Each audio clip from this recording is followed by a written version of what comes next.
think we good. I think we good.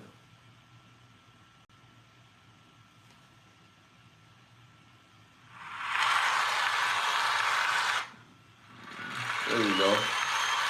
Yeah. Yeah. Yeah.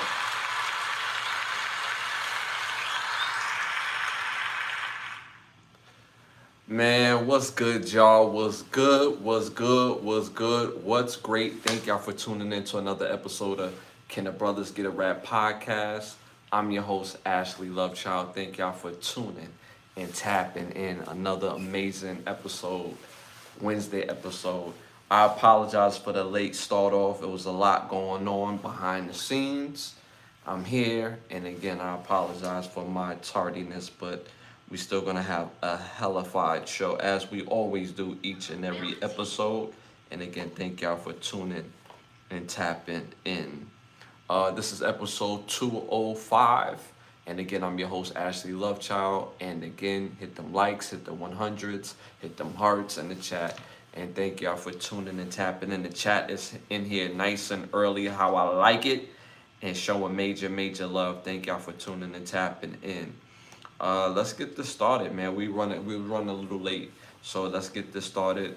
Thank you to the presenting sponsor of this podcast, which is Button Snaps, where you get the finest of movies, shows, documentaries, and original content for your viewing pleasure of $4.99. Again, that's Button Snaps. That's the word button, hyphenated sign in the word snaps.com. That's the word button, hyphenated sign in the word snaps.com. We're on the road to 20,000 subscribers. We're a little over 11, so continue to like, subscribe, and share. Hit that all notification bell. Also take advantage of the membership portion of the page. Different members do get different access, so make sure y'all check those membership packages out and take advantage. And man, I feel like I'm forgetting something. I'm looking right at it and I can't get it out for some reason. Yeah, so make sure y'all tune and tap in. Playlist. We got the playlist. The playlist is available right now for Can the Brothers Get a Rap Can the Brothers Get a Rap podcast playlist. So make sure y'all also tune into the playlist. Shout out to the chat. The chat is in here nice and early, how I like it, showing major love. I'm gonna shout out those in the chat. Some of y'all, I ain't gonna every single person, but some of y'all. But shout out to the chat. Shout out to Shay in the building. Appreciate you tapping in. Shout out to Ebony in the building. Shout out to Winter in the building. Shout out to Culture in the building. Shout out to King Pete. Thank you for the gifted. We appreciate that major. Thank you. Shout out to Coach. I said Coach already. Shout out to Tremont in the building. Shout out to Spatella in the building. Appreciate you tapping in. Hit them likes. And again, hit the 100s. It helps with the growth of the show. And with no further ado, let's get this show started, man. First segment of the night. This segment is brought to you by OUV Records, where you get the finest of movies, shows, documentaries, and original content for your viewing pleasure. I'm all over the place. Excuse me. OUV Records. Make sure you go to Instagram at OUV Records. Stay in tune to the latest music and merchandise. The label motto is create, document, and inspire, as you see right there. And every time you get over a certain amount of items and merchandise, you get the fire box with it too, and shipping as well. So shout out to OUV Records. All right, y'all, first segment of the night. You already know popular opinions. Remember, y'all, these are not my questions. These are the world's questions. So stick to the answers in the questions, y'all. All right. The true villain of the movie Troy. The true villain of the movie Troy. Number 1, Helen. Number 2, Paris. Number 3, Agamemnon. Number 4, Achilles. Let me know what y'all think in the chat. Again, the question is the true villain of the movie Troy. Number 1 is Helen. Number 2 is Paris. Number 3 is Agamemnon. and number 4 is Achilles. Let me know what y'all think about that in the chat. Let me know what y'all think about that in the chat. Hit them likes, hit the 100s. Shout out to T in the building, to Mill in the building. Appreciate you tapping in. Good morning. Life is a circle. In it, the winner will win and the loser will win. This life, this is life. If you understand, this is life, heaven every day. I love that outlook. I love that outlook, Tamil. Appreciate that. Appreciate that. You went with 2. He went with 2. Okay. Shout out to K in the building. Kahid in the building. Appreciate you tapping in. I'm getting a lot of good morning. So obviously, y'all at places where the morning is already set. So, but shout out to y'all for tuning and tapping in. But let me know what y'all think about that in the chat. Who was the villain of the movie? Who was the true villain of the movie Troy? Again, number 1, Helen. Number 2, Paris. Number 3, Agamemnon. Number 4, Achilles. Let me know what y'all think in the chat. Now, I had made mention of this question in a previous episode, but it wasn't in popular opinions. And I actually went out and found the popular opinion results of this. So this made it real interesting seeing it.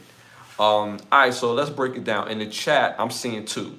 I'm seeing a whole lot of 2 in the chat. Y'all saying 2. Paris is 2. And I'm also seeing Helen. Helen was on Bull Sniper.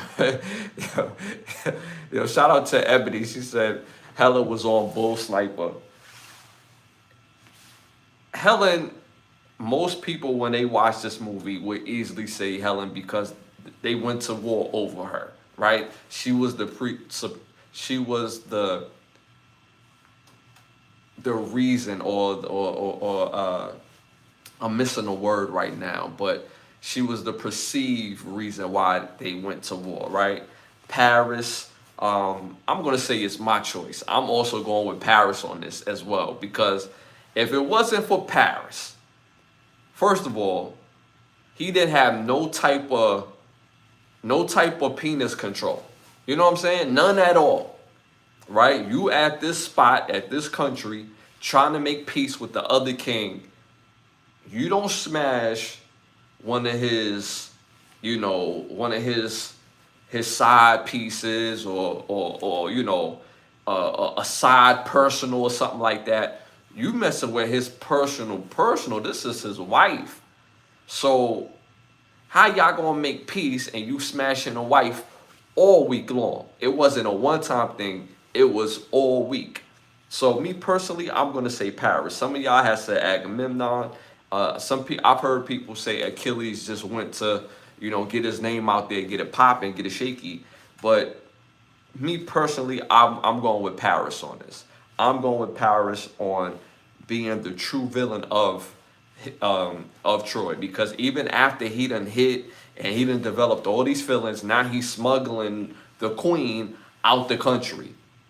And then what I love about the movie Troy so much and this question is that it wasn't like weeks later and then the king or their king of Sparta pulls up. Nah.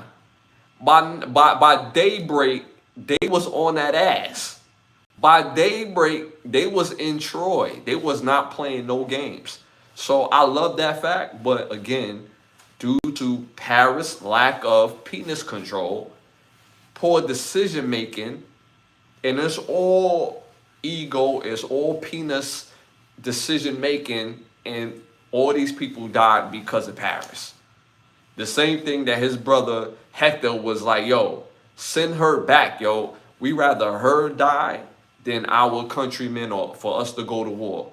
But yo, then we're gonna lose your brother. Then what's one prince to a whole country, bro? I'm just saying, and he was the weaker brother. Again, I'm going with Paris being the true villain of the movie Troy. In the chat, I seen some of y'all agree with me, and some of y'all said that it was Helen. The rest of the world at 59% went with Helen. Again, I'm not necessarily mad at that because she had to make the decision to open up her legs, right? She had to make the decision to do what she did. But at the end of the day, Y'all know how they treated women back then. So she ain't making nothing shake and move. It was Paris. So that's why I'm saying that for me personally, I'm still going with Paris. That is a good song that always make you happy. Okay. Yeah, so I'm going with Paris. The rest of the world went with Helen at 59%. Again, not mad at that. All right, y'all, moving on to our next popular opinion. And I'm probably starting violence with this question right here. I'm probably starting a whole lot of violence. All right. And y'all don't forget to hit them likes, hit the 100s. Again, that helps with the growth of the show. We just got a little over 11,000 subscribers. So continue to like, run it up, and help us get to that 20,000 subs. All right, y'all. Favorite Michael Jackson song on this list. Favorite Michael Jackson song on this list. Number 1, Remember the Times. Number 2, Billie Jean. Number 3, Butterflies. Number 4, Don't Stop Till You Get Enough. Let me know what y'all think about that in the chat. Again, favorite Michael Jackson song. Number 1, Remember the Times. Number 2, Billie Jean. Number 3, Butterfly. Number 4, Don't Stop Until You Get Enough. Let me know what y'all think about that in the chat. Let me know what y'all think about that in the chat. All these songs is legendary. All these songs is fire. This is Michael Jackson we talking about. All these songs are nuclear bombs. There are songs that's not on this list. We only limited to 4 in the question. That is very arguable, right? But shout out to LeBron, Giannis in the building. Appreciate you tapping in. Hit them likes. Hit the 100s. Again, it helps with the growth of the show, buddy. So with Michael Jackson, he has a whole bunch of fire songs. And again, songs that is not even on this list. So again, this is some violence. I chose violence tonight. So again, favorite Michael Jackson song on this list. Number 1, Remember the Time. Number 2, Billie Jean. Number 3, Butterflies. Number 4, Don't Stop Until You Get Enough. Again, all these songs is fire. Me personally, even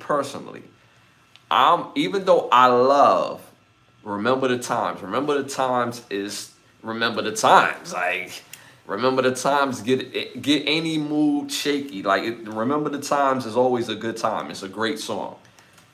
But I'm going to go with Billie Jean. Billie Jean is just, like, Billie Jean is Billie Jean, baby. Like, Billie Jean is just next level to me.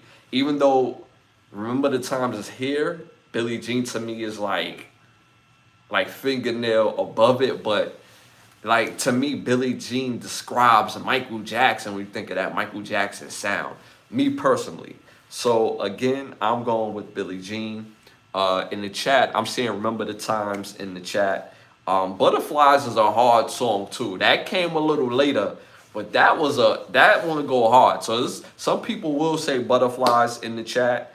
But the rest of the world at 35% went with Don't Stop Until You Get Enough. And you know what's crazy? This was so close in the race in itself. 35% is actually a close margin race in this Michael Jackson song debate. So again, even though I have a great time with all these songs, but Remember the Time, every time I hear the song, I think of the music video. Michael Jackson was in rare form, killing it with the ancient moves, you know what I'm saying? You know what I mean? It had everything in sequence. But Billie Jean is just MJ, top tier music video, the floor lit up, you know what I'm saying? Like, the first time we seen the moonwalk, like that's, to me, that's pre-mid MJ right there, you know what I'm saying? So again, I went with Billie Jean, but the rest of the world went with Don't Stop Until You Get Enough. Again, y'all, don't forget that them likes, hit them 100s in the chat. All right, y'all, moving on to our next segment, our Hollywood Need to Ask Us segment. Came up with this segment because there's a lot of movies that Hollywood just giving us that we didn't ask for. It has no intrigue, no creativity. That's why I love 80s and 90s movies, especially them 80s movies that late 80s, early 90s was like a sweet spot of movies. They used to do live on location. The music was just OD fire. Like the late 80s, early 90s got me in a chokehold when it comes to cinema.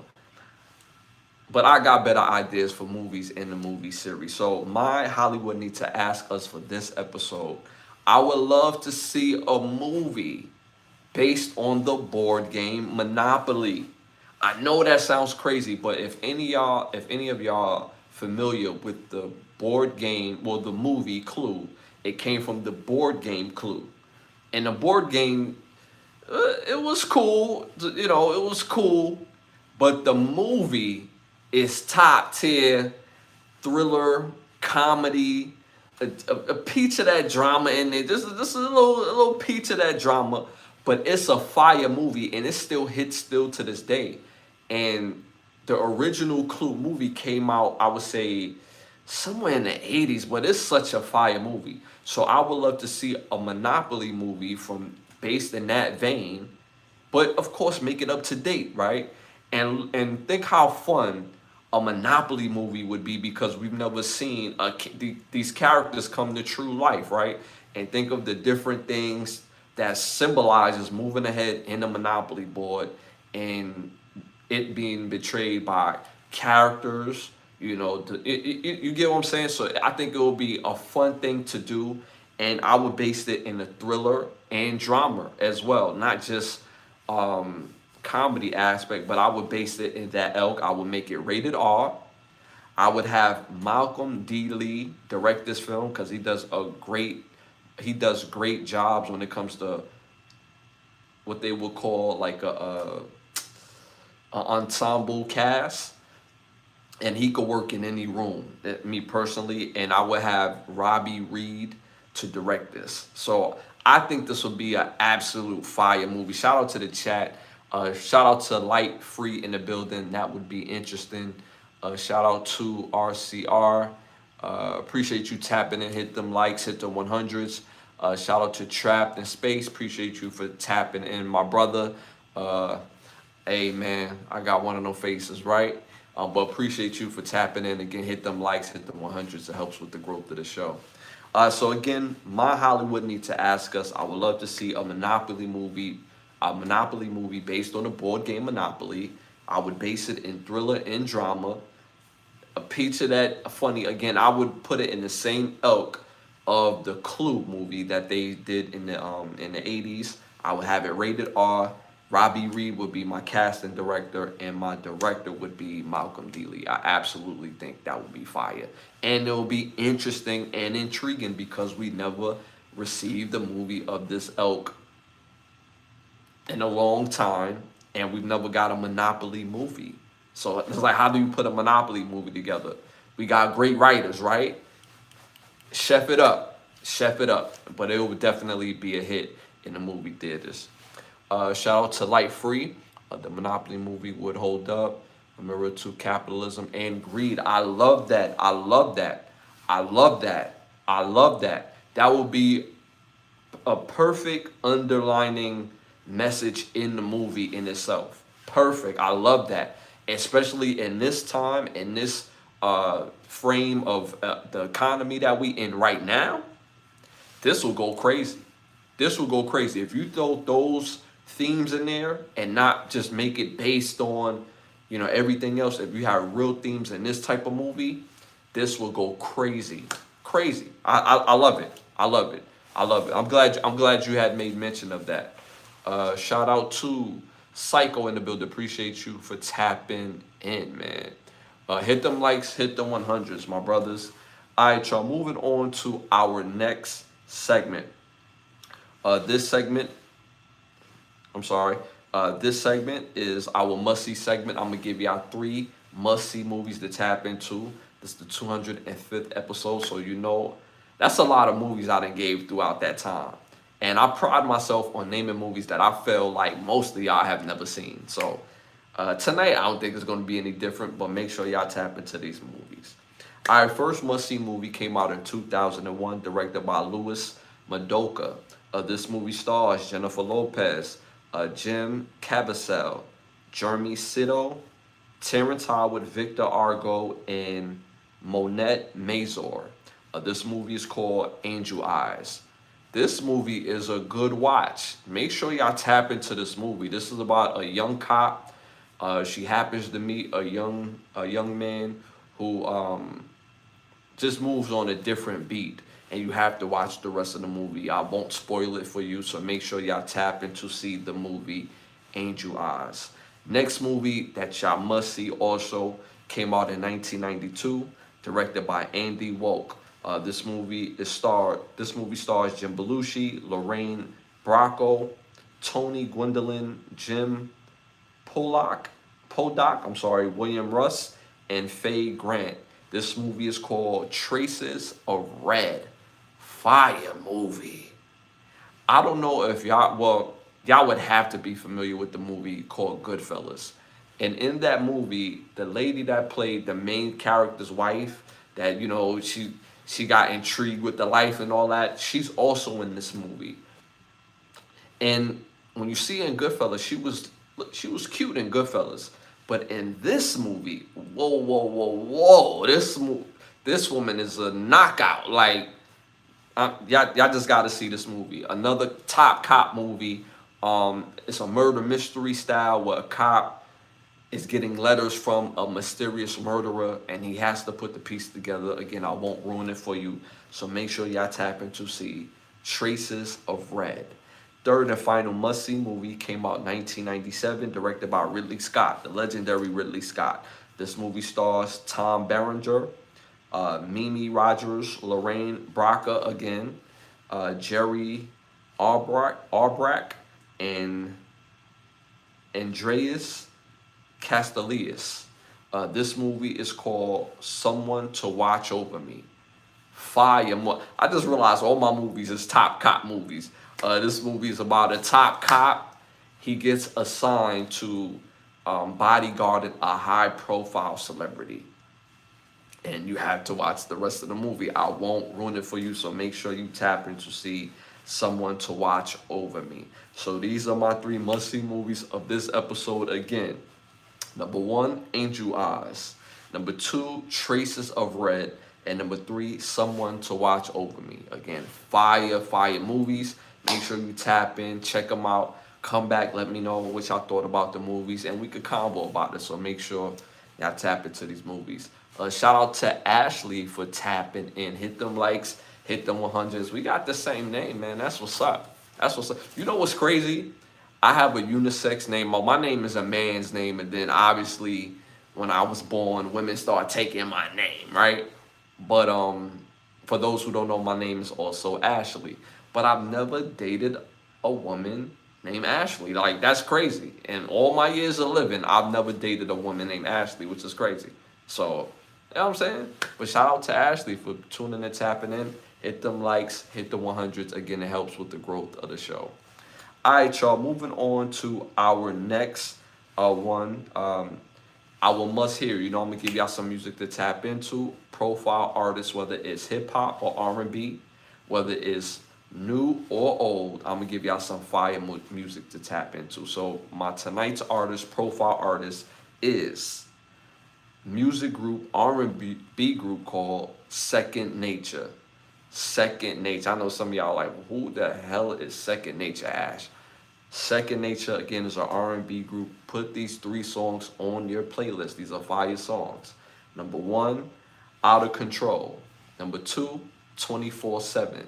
Number 3, Bring Me Love. Fire songs. Trust me, I'm going to hook y'all up with that fire. So again, put these 3 songs on your playlist by the music group called Second Nature. Number 1, Out of Control. Number 2, 24/7. Number 3, Bring Me Love. Make sure y'all tap into those songs. Shout out to one of our day ones, Patrick Torres in the building. Appreciate you for tapping in. What up, my dude? You already know what the business is. We're here having a great time. And, hope y'all brought, sense of humor and that good combo. Hit them likes, hit the 100s. It helps with the growth of the show. All right, y'all. Moving on to our next one. Give y'all a must-read fire book. Tap into these books. I'm giving y'all fire books, and I'm reading about 8 out of 10 of these books when I give y'all these books. So make sure y'all tap into tonight's book called Emotional Intelligence. Emotional Intelligence. Why it can matter more than IQ. This book is by Daniel Goldman. Daniel Goldman. So make sure y'all tap into this book. It's a great book with learning how to deal with emotional intelligence. Most people say they got all this emotional intelligence until it comes to an event or a situation where you have to display emotional intelligence. This book have principles. When you're going through things, you lean on your principles and have a foundation and learning how to get through a situation without crashing out. There's a lot of crashing out going on. So make sure, again, y'all tap into this book. Again, it's called Emotional Intelligence, Why It Can Matter More Than IQ. And again, it's by Daniel Goldman. So make sure y'all tap into that book. All right, y'all, moving on to our next segment. Y'all already know, send them to turkey or nah. Send them to turkey or nah. Type in T to send them to turkey. Type in N not to send them to turkey. You already know we send people to Turkey because Turkey got some of the craziest laws in the world, and it's an inside joke in the show. So if this is your first time watching, you're part of the crew now. So again, type in T to send them to Turkey. Type in N not to send them to Turkey. A shout out to Maria Rivera in the building. Appreciate you for tapping in. Hit them likes, hit the 100s. Again, it helps with the growth of the show. We appreciate you for tapping in as always. Major love, Maria. Major love. And rest in peace to your dad. Shout out to Maria in the building. All right, y'all. Send them to Turkey or nah. Send them to Turkey or nah. First one of the night. A study is showed that 72% of people say ghosting hurts more than a breakup. Again, studies have showed that 72% of people say ghosting hurts more than a breakup. Let me know what y'all think about that in the chat. Hit T to send it to Turkey. Type in N not to send it to Turkey. Are we not sending this to Turkey, or are we sending this notion that 72% get hurt more over ghosting than the actual breakup in itself? Let me know what y'all think about that in the chat. Me personally, because you know I'm gonna speak from my experiences. Me personally, a breakup, or like for me to consider something a breakup, that hurts way more. Me personally. So I'm gonna send this to Turkey. Because I feel like a breakup, I feel like that's up close and personal. A breakup means like, yo, we breaking something serious off. For me to call a lady my woman, my girl, that's a big deal. I don't have a lot of girlfriends throughout my life. I don't want to sound like I'm bragging, but I've had a lot of partners, and you know what I mean, like situationships and stuff like that. But I'm very choosy on who I would choose to be my woman. And I've always been like that because, again, I've said this multiple times on the show. Most women don't realize you get chose from a man based on what you display. So whatever you show him is where he's going to rank you in his life. So if you show him great energy and good girl vibes, yo, she could possibly be wifey, and who knows from there, right? If you show him just a good time, then you're going to be just a good time. If you show him something that he don't want to really be bothered with, he's going to have his good time, and then he's going to leave. So that's how, so for me, I've always been real choosy when it comes to my girlfriends. Now, women I've dealt with throughout the years, that's different. You know what I'm saying? Friends with benefits, that's different. Situationships is different in my eyes. So that's why I'm going to say that dealing with a breakup is way harder than dealing with ghosting. Ghosting is like, I would say ghosting, when somebody ghosts you, it's just rude. But if somebody was to ghost you, it kind of makes it feel like it's more of a situationship than an actual relationship. I've never been in a relationship when a woman ghosts me from the relationship. I've never. It's always resulted into a breakup. I've never had a relationship where it was a real relationship with together and they just stopped calling me anymore. No, I've never gone through that. Never. I've been through situationships. I've been through dating somebody, and it was like, yeah, I'm cool, or they was like, I'm cool. Yes, yes. But again, to me, that's not tougher to deal with than a breakup, especially for men. Ladies, I'm a debunk something that's been a terrible notion for years, right? Men, we love harder than y'all.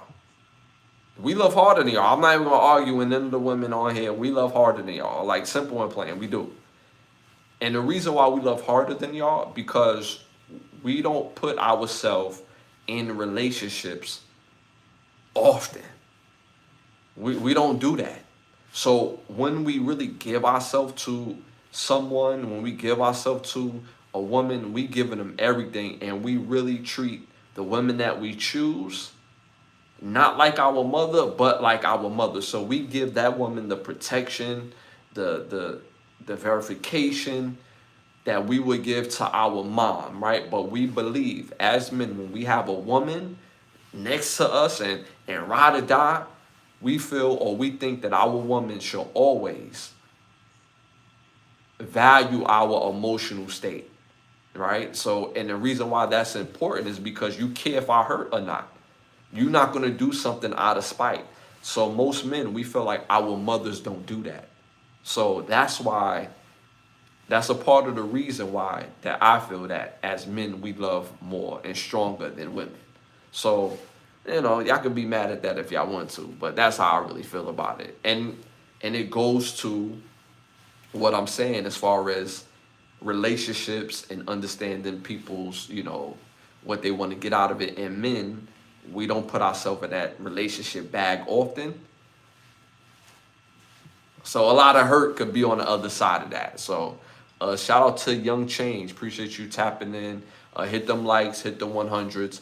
Shout out to Hana in the building. Appreciate you for tapping in. Hit them likes, hit the 100s. Yeah, I know a little Spanish, you know what I'm saying? I know a little Espanol, you know what I mean? I know a little something, something, you know? But I'm not too crazy. I know what people are saying. You know what I'm saying? I know what people are saying. But, nothing too crazy.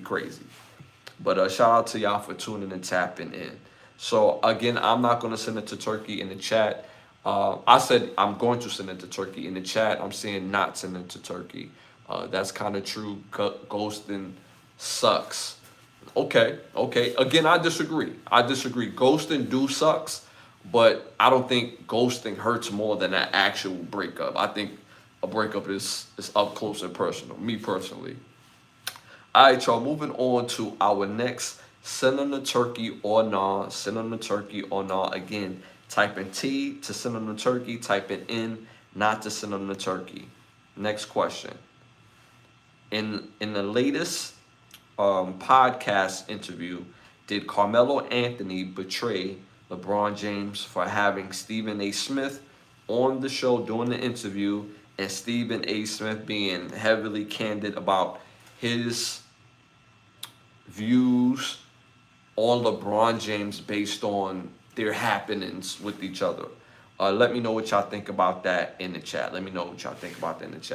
Did Carmelo Anthony betray LeBron James for having Stephen A. Smith on his show and having basically Stephen A.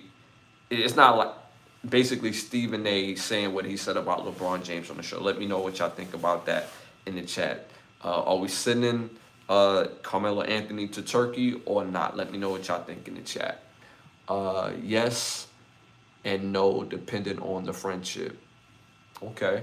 I could respect that. Me personally, because there's two ways to this. One, they're all grown men. Two, if I'm LeBron James, if I'm him, would I have a problem with somebody who I view as my friend? Again, I don't know how close LeBron James and Carmelo Anthony is. Throughout the years, they have been rumored to be close, where they vacation together, they're cool. Melo was actually supposed to be in the big three in Miami with him, Wade, and LeBron. So I would think that they're close based on that, what we received from that, right? Okay, cool. With that being said, if I'm LeBron James and you have somebody on your show and they're speaking their piece based on me, but what they're saying is their piece, and it's somewhat respectable. It doesn't necessarily have to be true. The true portion comes from Carmelo Anthony holding that accountable. That's where the true portion come in. But if they're saying their piece on my friend's show, it's like, okay, they saying their piece on my friend's show, and this is a place where it's not going to be too heavy-handed. This is a place where it's not going to get too ridiculous. They're going to be on the show. They're going to be asked about me. They're going to say their piece, and they're going to move on.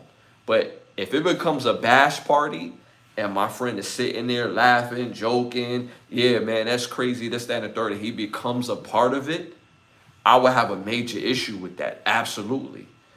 But if he's asking a question that the question is going to be asked on another show and he has the space to control necessarily the ongoing and more so if the person is speaking again their piece in something that's based in logic and not just feeling based, then me personally, if I'm LeBron James, I'm like, yeah, I'm cool. He said what he said. He said it on that podcast, and he said it in front of my friend. So, okay, there's some sort of level of respect. And then on top of that, it's not a bash party. It's not turning what the facts are or what the perceived facts is and turning it into something else that's ridiculous moving forward, spinning a whole nother narrative. If I'm Carmelo Anthony, I'm looking at the situation where, again, he's going to be on other shows answering the same question. This person is my friend, and I'm asking you a question, and it may not put my friend in the best light. Cool. You saying your piece, but I'm not going to let you get heavy-handed. I'm not going to let you OD, because as soon as you say something that's not factual, you're going to get kickback from me. It's like, yeah, nah, that's not factual. You said this, but this was a part of why this happened. So there would be kickback, and I have the ability, because it's my show, to control any type of narrative that's spin from that show. Now, if I'm Stephen A., I'm like, yo, I'm here to say my piece. I know that's your boy. I'm going to keep it cool, but I'm going to say what I need to say. And it's not going to be fear-based. I'm not going to, curve what I'm going to say. But again, I'm going to make the facts be the facts, and I'm going to keep it pushing. So me personally, the way how I look at it from those three perspectives. And for me, you have to, because it's not just cut and dry. It's not just, yo, well, you had him on your show, like he the op, like really? This is not a type of situation. This is not a type of situation where you got to pick and choose. Because if you my friend, you're not going to ask me to pick and choose because you already know what side I'm on. So that in itself is kind of like low-hanging fruit in my estimation. So that's how I look at their situation with Stephen A. Smith going on the Carmelo Anthony show and their situation speaking on LeBron James. So I don't look at it as a betrayal in my eyes based on those three perspectives. So in that regard, I'm not going to send Carmelo Anthony to Turkey regarding that. All right, y'all, moving on to our next segment. Y'all already know what time it is. It's time to wrap. This segment is brought to you by Button Snaps, where you get the finest of movies, shows, documentaries, and original content for your viewing pleasure of $4.99. Again, that's Button Snaps. That's the word button, hyphenated sign, and the word snaps.com. Again, that's the word button, hyphenated sign, and the word snaps.com. Quick shout out to Rodrigo. Appreciate you for tapping in, man. Hit them likes, hit the 100s. Again, that helps with the growth of the show. And if your first time tapping in, I'm Ashley Lovechild, and this is episode 205, man. It's a lot of episodes, man. It's a lot of episodes. So again, thank y'all for tuning and tapping in, and hit them likes, hit the 100s in the chat. All right, y'all. First hot topic of the night: NBA opening night. Let me know what y'all think about that in the chat. NBA open night. Was it a good night? Was it a great night for basketball, or was it kind of what we've seen in the past? Let me know what y'all think about that in the chat. Me personally, from the games that I saw, I thought this was a great opening night. I seen the Cavs versus New York, versus the Knicks. I seen my Brooklyn Nets versus the Hornets. I seen the Heat versus the Magics. The last time I checked on the Bulls and Pistons game, the Bulls was beating down the Pistons. So and they got a really good marquee matchup with the Spurs versus the Mavs. The Mavs, to me, in my estimation, just based on the roster alone, based on how it's constructed, if the Mavericks are healthy,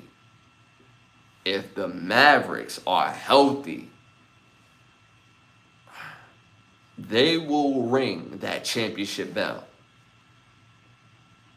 Yes, I believe that. If the Mavericks are healthy, they will ring that championship bell. And that's just based on the rosters, what we see on paper. But the game is not played on paper, right? But the Cavs and the Knicks game, the Knicks won that game 119-111. I like what I see from the Knicks so far. I'm not a Knicks fan, but I am from Brooklyn. I am from New York. So I like seeing the Knicks do well, and the Knicks doing well is great for the NBA. But still, will this be the year the Knicks get over the hump? I'm glad to see the Knicks, honestly. Again, I'm a Net fan. I'm glad to see the Knicks consistently going to the playoffs. I actually like that. The only thing I don't like about it is that, of course, when the Knicks start doing well, the Knicks fans start getting delusional.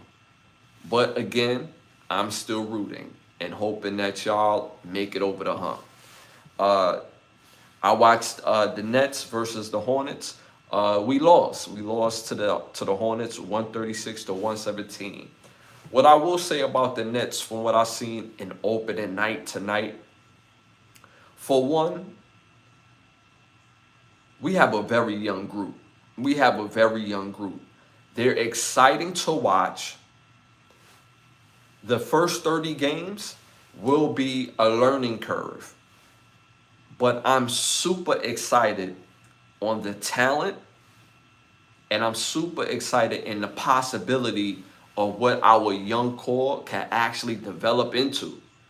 Because even though Charlotte beat us handily tonight, they did.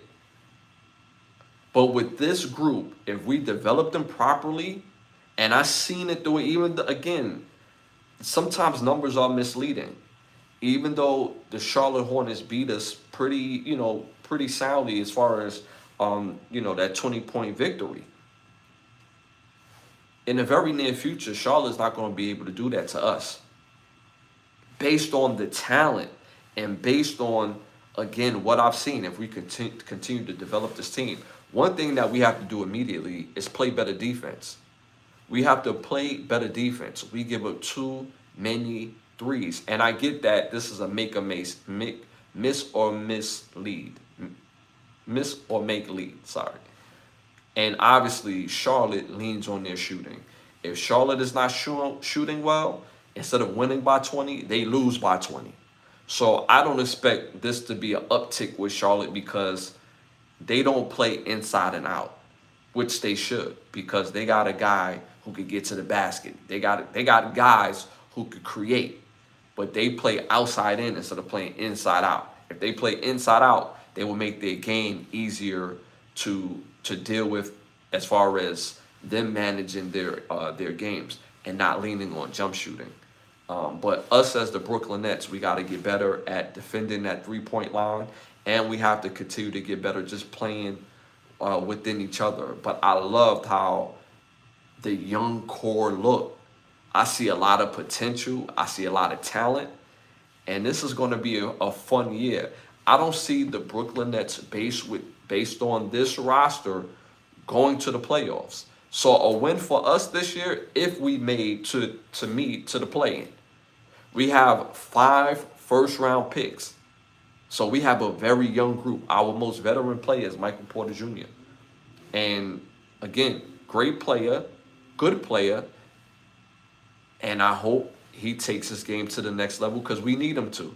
He's the best player we have on our team, the best scorer we have on our team. So again, him leading this young group, this is going to be very exciting. So that's what I think watching opening night with the Nets. The third game I watched, the Heat versus the Magics. This is very interesting. I haven't seen the Orlando Magics being the best team in Florida in a minute. The last time we seen the Orlando Magic being the best team in Florida, like hands down, you have to go back to Shaq and Penny years. Like I remember the time when T-Mac was in the lead and playing with Orlando. To me, Orlando and Miami was kind of on the same like level because you had T-Mac and then you also had Wade with Miami. But Shaq and Penny Magics head and shoulders better than those Heat teams. So it's been a while since the Magics has been head and shoulders better than the Miami team, in my opinion. So again, the Magics won 125 to 121. I live in Orlando too, so I'm gonna make my way to some of those games this year, as I do each and every year. So they're actually exciting to watch. I love their young core. They are another example on developing their young core, letting them play within each other and letting them build together, and you seeing the fruits of the labor that the Magics is showing. So I can't wait to see what the rest of the season have in store for the Orlando Magics. And last year, I believe Orlando ended up 4 seed. They was either 4 or 5. 4, 5, or 6.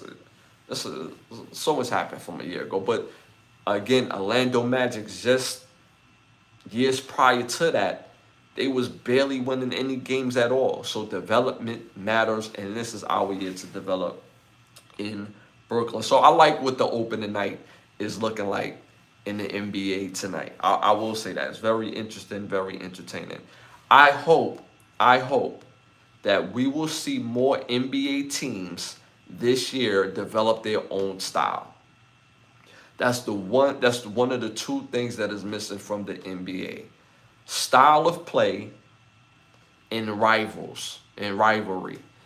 You're not going to get rivalries if you focus on the player instead of the team. So you're not going to have rivalries within the team like how great those games used to be back in the 80s, 90s, and 2000s where they put the onus on the teams. Because the onus is on the individuals, those rivals is not going to hit the same. So again, I would love to see the NBA get back to styles, make fights, and rivalry. So I think that would be helpful for the NBA. A shout out to Dope in the building. Appreciate you for tapping in. Hit them likes, hit the 100s, my brother. Again, it helps with the growth of the show, man. He said 21 Savage. Appreciate you for tapping in. All right, y'all, moving on to our next hot topic. Kevin McCall, artist Kevin McCall, breaks down in tears on a podcast after revealing he relies on EBT cards to eat despite having success in the music business, penning songs for artists such as Chris Brown.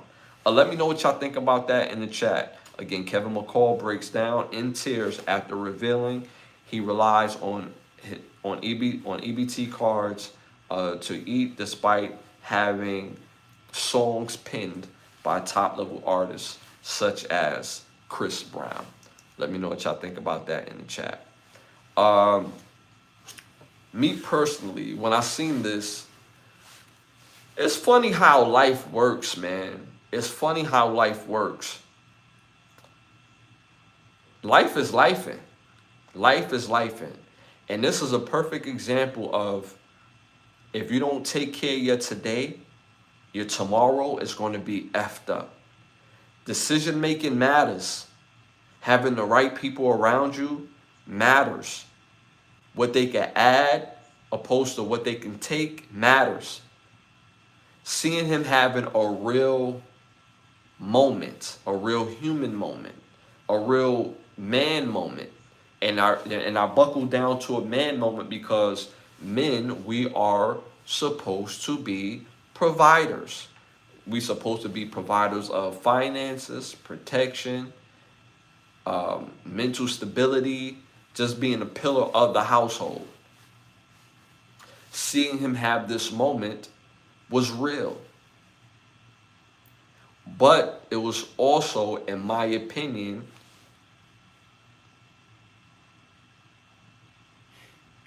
I'm trying to find the best word for this, to be honest with you. It felt a bit heavy-handed. And the reason why I say that is because when you're at a certain level financially, you speak on your financial level, brag on your financial level, make decisions on your financial level. You tell others, yeah, I'm successful, you not. So now when you become unsuccessful, financially unsuccessful, and you don't have that to lean on to, then it becomes pure ego based. So that's why I felt it was a bit heavy handed, because you're going through a real situation and you're not the only person that was an artist, an athlete, that dealt with losing millions of dollars. There's other artists, athletes that accomplished more, that lost more. In the macro perspective thing of things, is that life is going to life. Sometimes you're going to have, and sometimes you're not going to have. It's the character of the man when he's fallen, and what are you willing to do to get back up? So him having that real moment also deserves some sort of grace as well, because that's a real moment. And to reflect on where you were and where you are, that's a rude awakening. That's a 24-hour reality check where you're like, damn, I was the man back in the day or not too long ago, and look at my financial struggles. I'm living with my mom. I'm dependent on EBT. I can't get a meeting to save my life, to help me better myself, and I have skills and I have talent. Again, there's other people that's more talented. There's other people that's more accomplished, that was at the top level, and now they have to do DoorDash. Now they have to do odd jobs to eat. One thing that we're missing in this is that within the human experience, which he really had a real human experience, the other part of that human experience is being a human. The most important thing that you need to do is to take care of yourself. Once you're able to take care of yourself, then you can take care of others. If you can't take care of yourself, you can't sustain and maintain you, then you can't take care of anyone else. But most importantly, not just the financial space, but the mental space, because the mental space is what controls the financial space.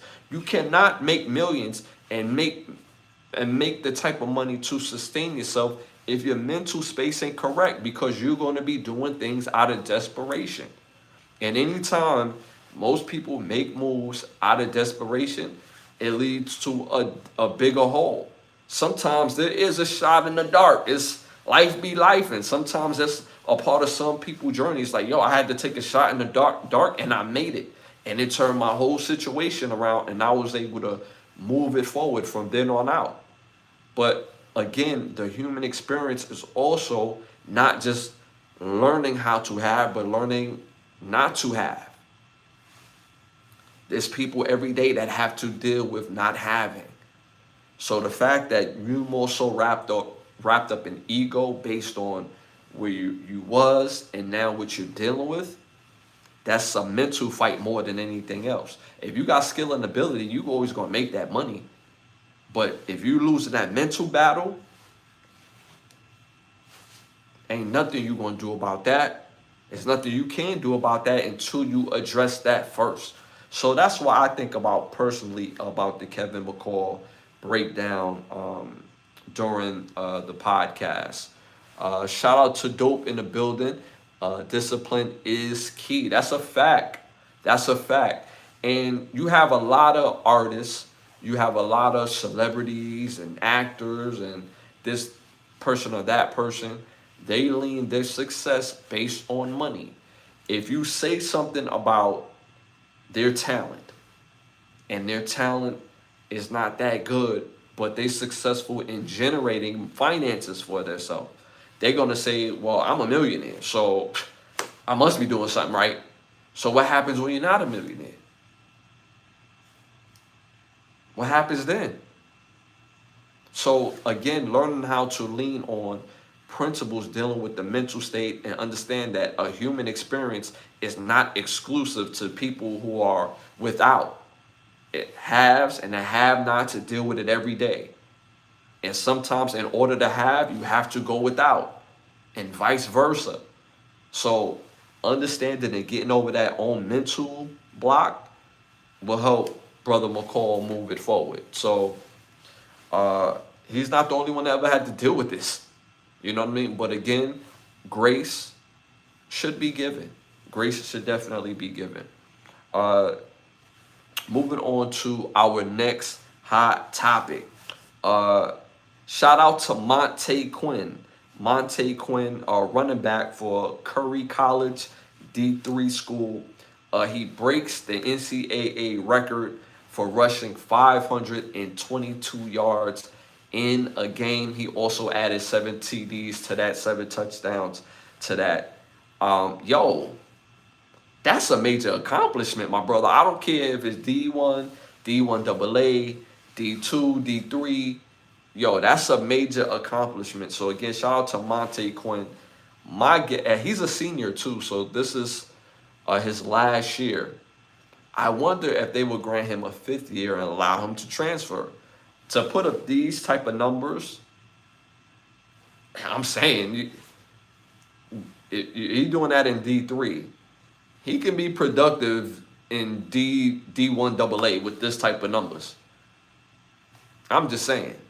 I know there's the FCS and the FBS. Yeah, I'm still not Johnny Blaze with that. I still don't get jiggy with that. I still recognize the different levels by D1A, DAA, D2, D3. So again, for those who are confused, D3 is Curry College, Rowan. What's another school that's D3? Oh my God, there's a school that damn near wins every year that wears purple. I can't think of their name right now. D2 is like Virginia State. D1AA is like Jackson State, right? Hampton. D1A is your Michigans, you know what I mean, to Rutgers and your Mississippis, right?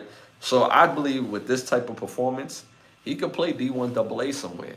So shout out to him, man. I think this is big time, man. 522 yards. That's not easy to do. It's not easy to do. And so shout out to him, man. That's a big accomplishment for him to do that. So again, shout out to Monte Quinn for setting the college world on fire by rushing for 522 yards and 7 touchdowns. Damn. Damn.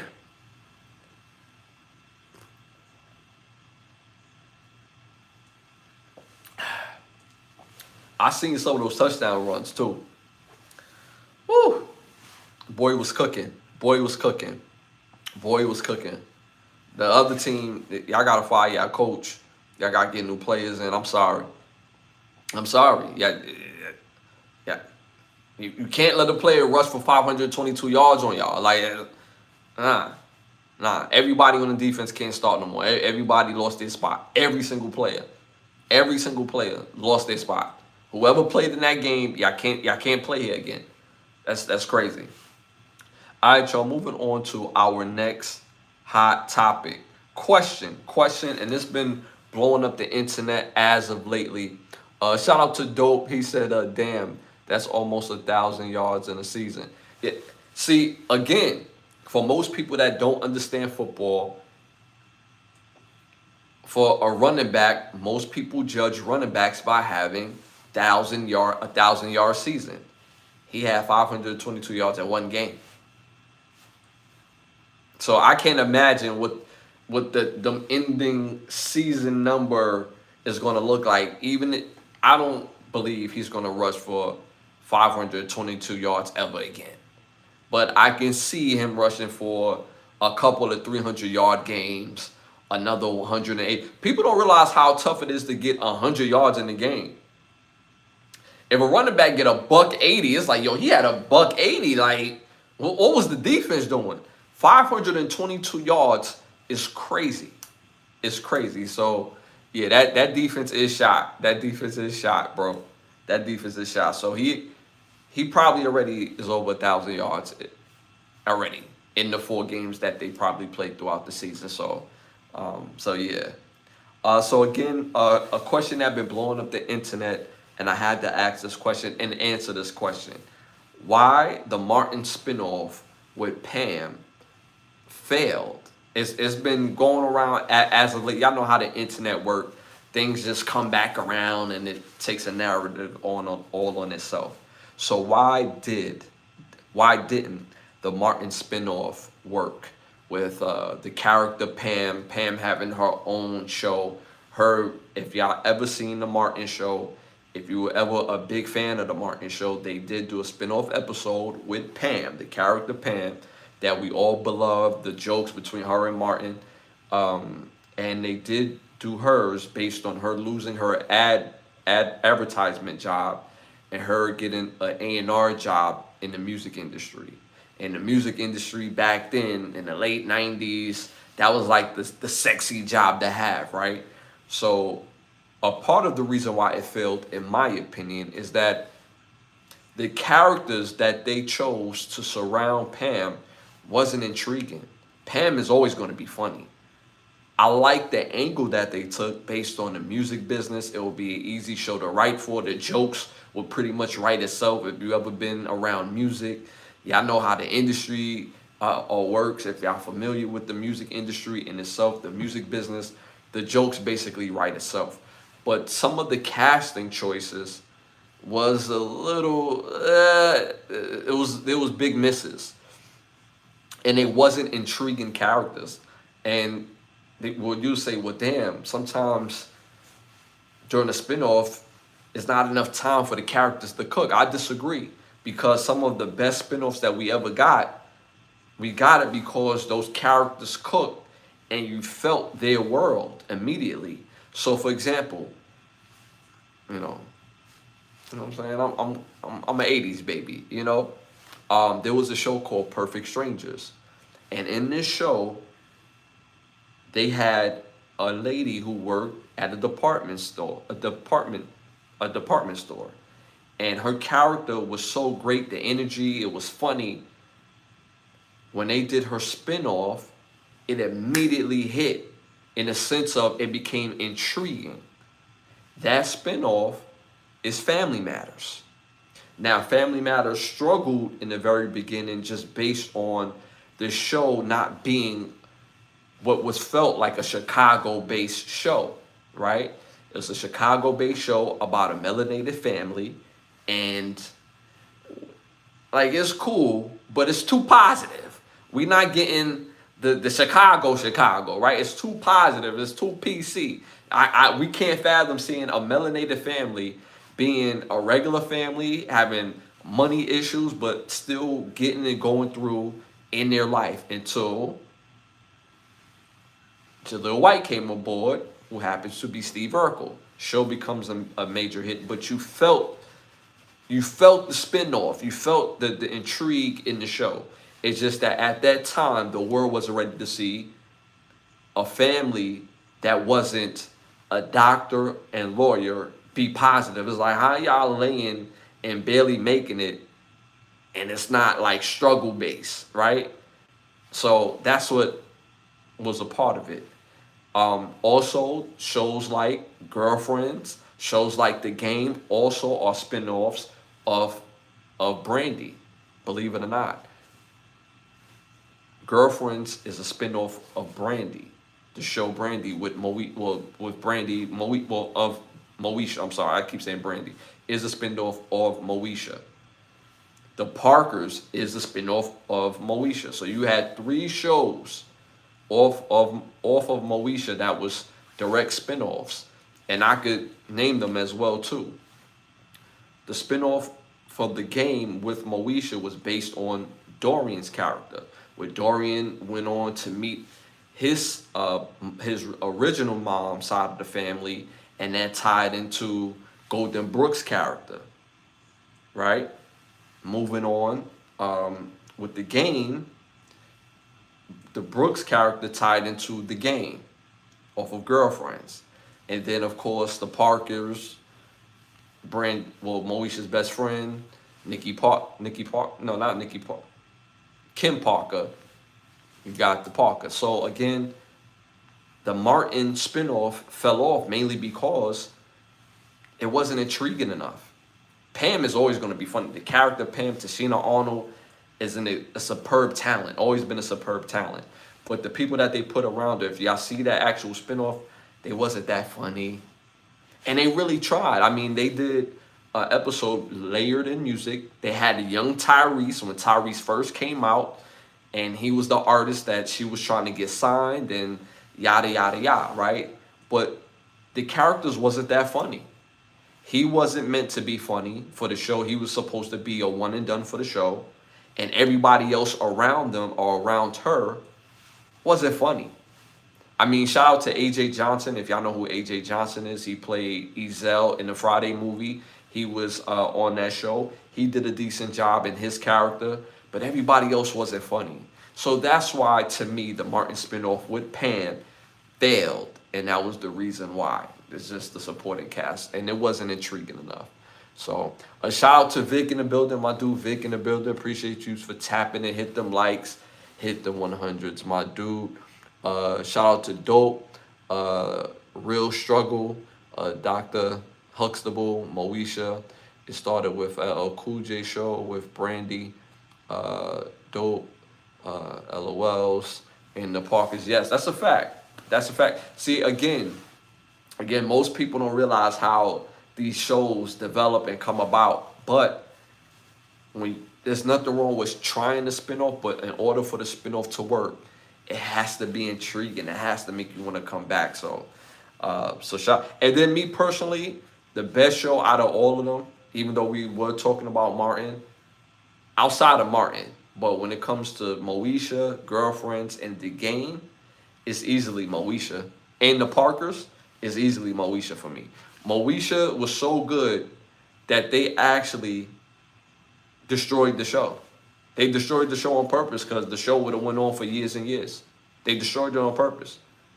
And if you don't believe me, the show was so good, so family-oriented, funny.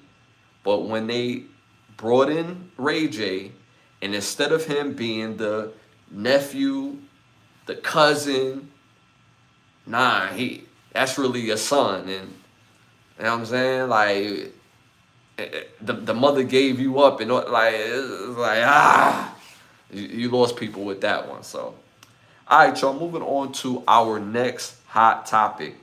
Tom Izzo, legendary basketball coach from Michigan State University, is upset on Louisville and Santa Clara University being able to sign the G League players, Thierry Darlin signing to Santa Clara and London Johnson signing to Louisville. There's no rules. There's no rules in the NCAA when it comes to basketball, and he feels like the kids aren't the problem, but he feels like the adults are. Let me know what y'all think about that in the chat. Let me know what y'all think about that in the chat. Okay, I thought. Okay.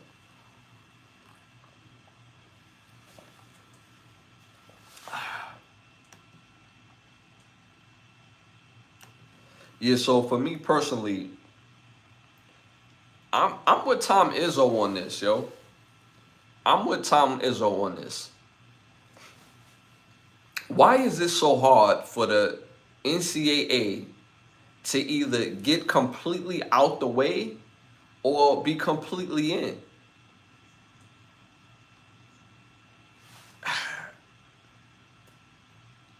Like, real talk, where do high school seniors go play basketball now? Where do they go?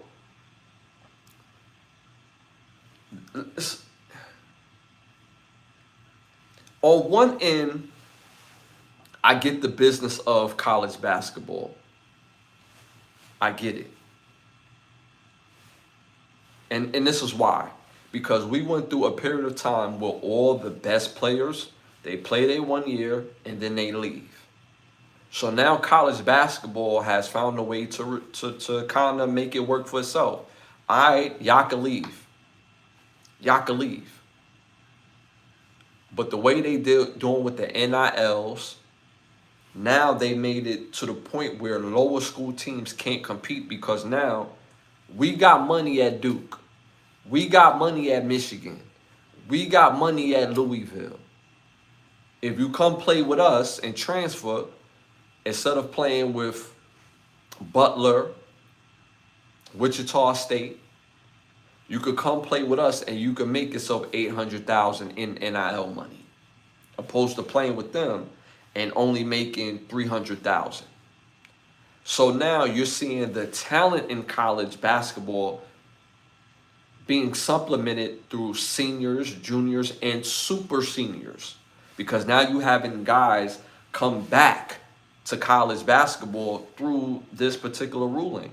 So if you got guys who could leave, declare for the draft, don't get drafted, play in the NBA G League, and is able to come back, or even if they didn't get drafted, let's just say they went to the NBA G League, and because they didn't get drafted, they could play in the NBA G League and then go back to college. To me, that's an unfair advantage. Like, once you if you're playing college basketball, that's one section. If you're playing pro basketball, but just on the minor leagues, that's another section in itself of pro basketball. We don't hear pro baseball players who play in the minor leagues go back to play college baseball. I've never heard of that. If you play in the minors, that means you're one step playing in the bigs. You got to show and prove, and you get that call to the bigs. So for the fact that they could be that close to the NBA and could go back to college basketball, it's a bit of a disservice. It's a bit of a disservice, because if you're going to keep the seniors and keep the juniors to play and reward those juniors and seniors to transfer to these top tier schools, and because the top tier talent is leaving after 1 year, you're not fixing the league by allowing players who haven't been drafted and playing in the pro system and coming back to college. It's counterproductive. And other kids will miss out on their opportunity. So on one aspect, I get the business of college basketball. But NCAA, call it what it is. Either you're going to step all the way in or you're going to step all the way out. This makes no sense. So at the end of the day, it's like, what is the real plan? What is going to be the real rule? If this is going to be the case, if you're allowing kids to go play in the G League, then what's the purpose of kids having to go to college for 1 year and then to get drafted and have their eligibility to get drafted? Why not let them go back to getting drafted straight out of high school? If they like that, if the NBA already feel like they like that coming out of high school, what is the difference? Are they going to get a year better playing with or against Kyrie Irving and Tyrese Halliburton and Jalen Brunson? Are they going to get played against those guys? Or are they going to get better playing against college guys who they basically could dominate because they did it in high school? Who are they going to get better with? That question answers itself. So allow these kids go from high school to the NBA if you're going to have a system that's going to allow kids to play in the minor leagues of the NBA and allow them to go back to college. Because that way you can keep the talent that you want to keep in college, guys who are not highly touted coming out of high school, and you allow them to develop in college and in the pro system. So they basically going to be one and the same. And you let the guys who the NBA feel like is special enough to come out go play in the NBA. Because everybody can't declare for the NBA just because they think they're good enough. Teams got to want your ass. So at the end of the day, if you're going to allow that to happen, allow these kids go directly to the league like I did back in the 80s and 90s and in the early 2000s. Because at this point, it don't make any sense. Shout out to Dope having a semi-league. It basically is. It's basically having a semi-pro league. When the NBA G League is a minor team system. It's a minor team system. You could go up at any time. If you're a player and you're cooking, you're going to be playing for an NBA team by the end of the year. Regardless if it's a 10-day contract, if you balling, you're going to get the opportunity to ball. You're one step away. So how are you going to be one step away in a farm system or a pro system or a minor system and go back to college? It makes no sense. It makes no sense at all. So at the end of the day, allow these kids to go straight to high school, and you could curb some of this BS in my estimation. All right, y'all, moving on to our next hot topic.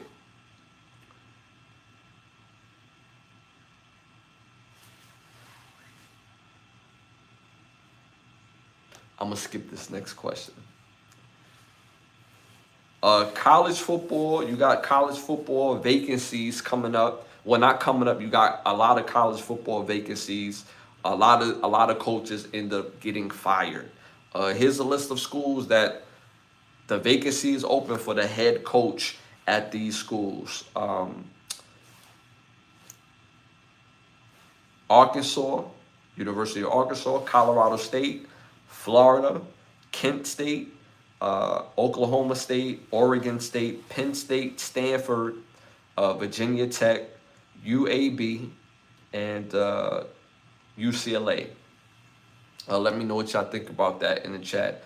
UAB stands for the University of Alabama, Birmingham, if I'm not mistaken.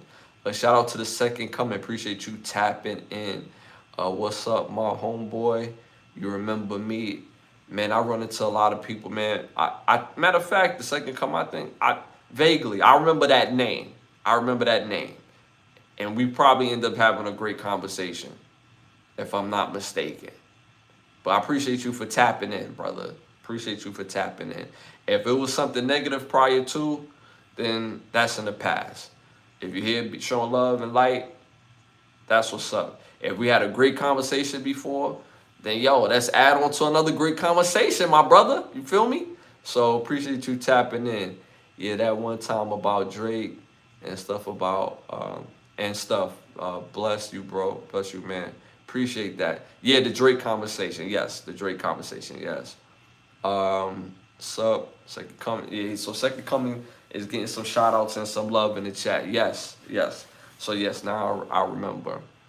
So y'all head coaching vacancies again, college football teams that's without a head coach. Arkansas, Colorado State, Florida, Kent State, Oklahoma State, Oregon State, Penn State, Stanford, Virginia Tech, UAB, and UCLA.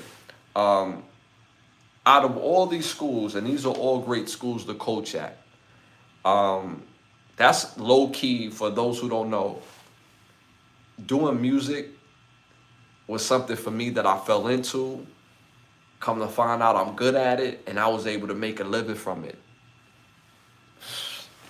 Didn't think I would be in this position today where I could say I got 7 albums, I got several EPs, I'm working on the 8th album, and music is my foundation of life and living. Never thought I'd be able to say that. But my dream job or career was to become a college football coach. I know so much. I played football ever since I was a little kid, all the way from little league to college, right? So I know a lot about the game. So when I see these schools looking for a head coach, I'm like, damn, whoo, these schools would be great to coach at, me personally. And my personality would be great for this era, stage, NIL. You know, I could deal with the quick turnaround, having players leave and come and all that. Pause. But in my estimation, out of all these schools, the top 5 jobs out of all these schools, in my estimation, I'm going to give y'all my top 5, even though all these schools would be great to coach at. And I'm not saying this for me. I'm just saying it in general. I'm just saying this was like, yo, that's my dream job, is to become a football coach. You know what I'm saying? But where I'm needed and where I'm wanted is 2 different things. And I'm a big believer that you make your dreams happen, but I also believe that you are where you are for a reason. You see what I'm saying? Sometimes you want to be somewhere, bro, that's not where you're called to be at. Your call is to be here. Yeah, you wasn't expecting this blessing, but you still got this blessing. You see what I'm saying? So, but my top 5 jobs on this list, from this list, number 5, the 5th best coaching job out of all the schools that I just mentioned is Virginia Tech. Virginia Tech has such a nice history. Frank Beamer had Virginia Tech turned all the way up. I remember Frank Beamer growing up. He had Virginia Tech turned all the way up. And once they got Michael Vick, it was like, yo, Virginia Tech became cool. The uniforms was fire. They got a great player. And if y'all never seen a young Michael Vick in college, oh my God, he was untouchable. He was untouchable. And then Michael Vick was so fast, he ran like a 4.4, 4.3. His running back, Lee Suggs, ran a 4.3. His 2 receivers, I believe his name is Emmett Johnson, and the other guy, I can't think of his name right now, but they both ran like 4.4. They was fast receivers, fast back, and you got a fast quarterback, and they was running speed option, triple option. They faking the option, and they throwing that ball down the field. I mean, it was a sight to behold with Michael Vick and that Virginia Tech crew. But Virginia Tech has such a nice history. That stadium is crazy. They have the crowd. They have the fan base. They're in the ACC. So to me, you get the right coach at Virginia Tech, that's an easy rebuild. An easy rebuild. Great uniforms, or great colors, I should say. But that's an easy rebuild in my estimation as far as Virginia Tech.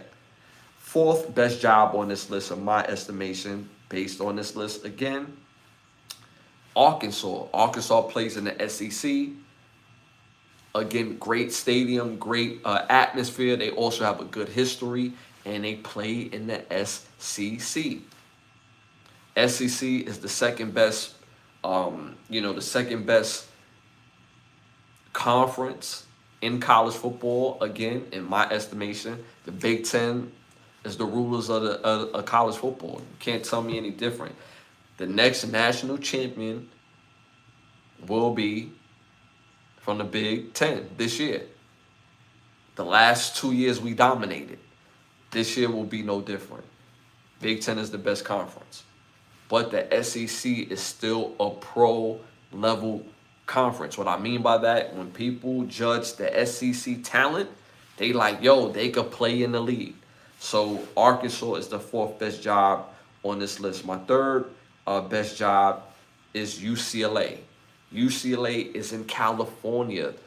UCLA is premier California, upper echelon California. Mind you, they have pro teams there. They have a lot of teams there, matter of fact, where UCLA basketball is much higher than their football team.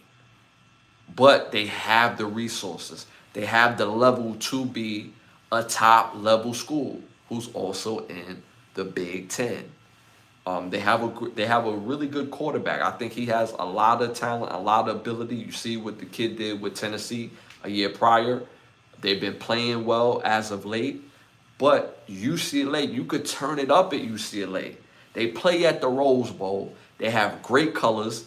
They fix them uniforms up a little bit. They're sponsored and their brand Team Jordan on top of that.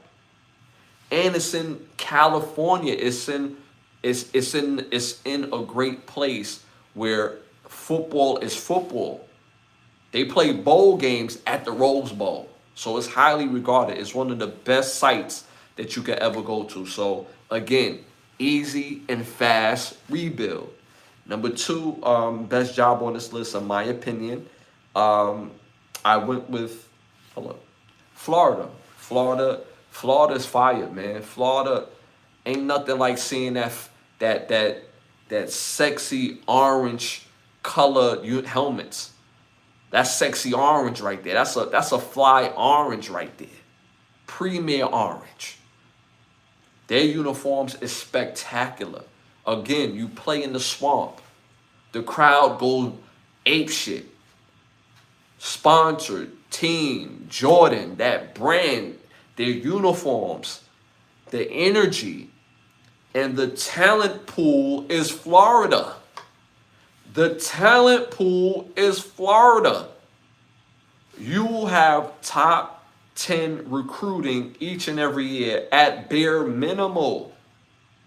So second is Florida in my estimation as far as the easiest rebuild.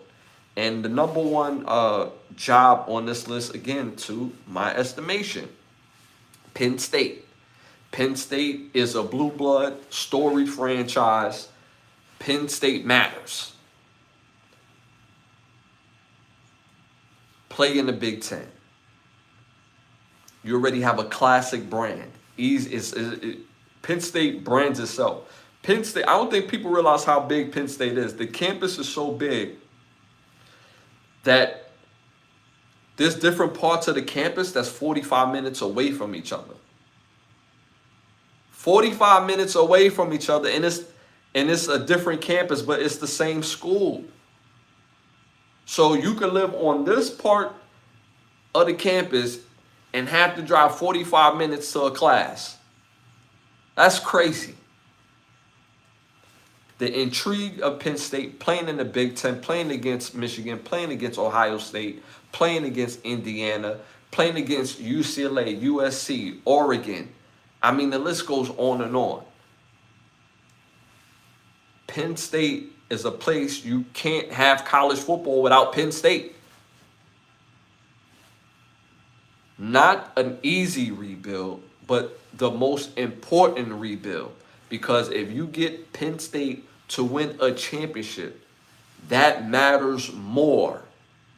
Penn State winning a national championship will matter more than winning at any of these other schools. Any of these other schools. And I love Florida. Love Florida. I've been to a couple of Florida games. It gets crazy in Florida. The Florida fans love Florida. You either love Florida, Florida State, or Miami. If you in the Central Florida area, you rock with Florida. If you in Southern Florida, you rock with Miami. If you in Northern Florida, you rock with Florida State. I'm just saying, that's just what it is. And then the dark horse of Florida is Central Florida. It's Central Florida. But at the end of the day, Penn State, most important job on this list. So again, my top 5 coaching vacancies right now. Number 5 was Virginia Tech. Number 4, Arkansas. Number 3, UCLA. Number 2, Florida. And number 1, Penn State. Shout out to Dakota in the building. Appreciate you for tapping in. Gators, big time, my guy. Go Gators. Dope Gators. I said it. Gators is big time. Gators is big time. Gators won national championships. Yes, that's a fact. Gators turn up. But they share the spotlight with several other schools in the state of Florida. Penn State don't. They don't share the spotlight with Pitt. They They don't share the spotlight with Temple.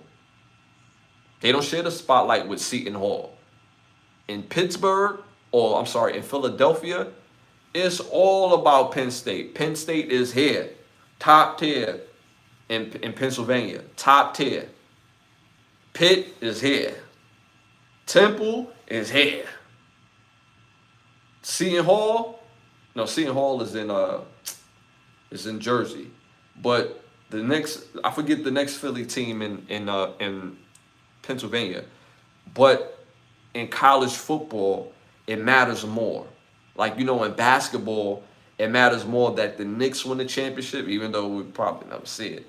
But it would matter more that the Knicks win the championship than OKC, than Indiana. See what I'm saying? So I love the Gators. I root for the Gators outside of my Michigan and Colorado. But they share the spotlight with those two other great story franchises.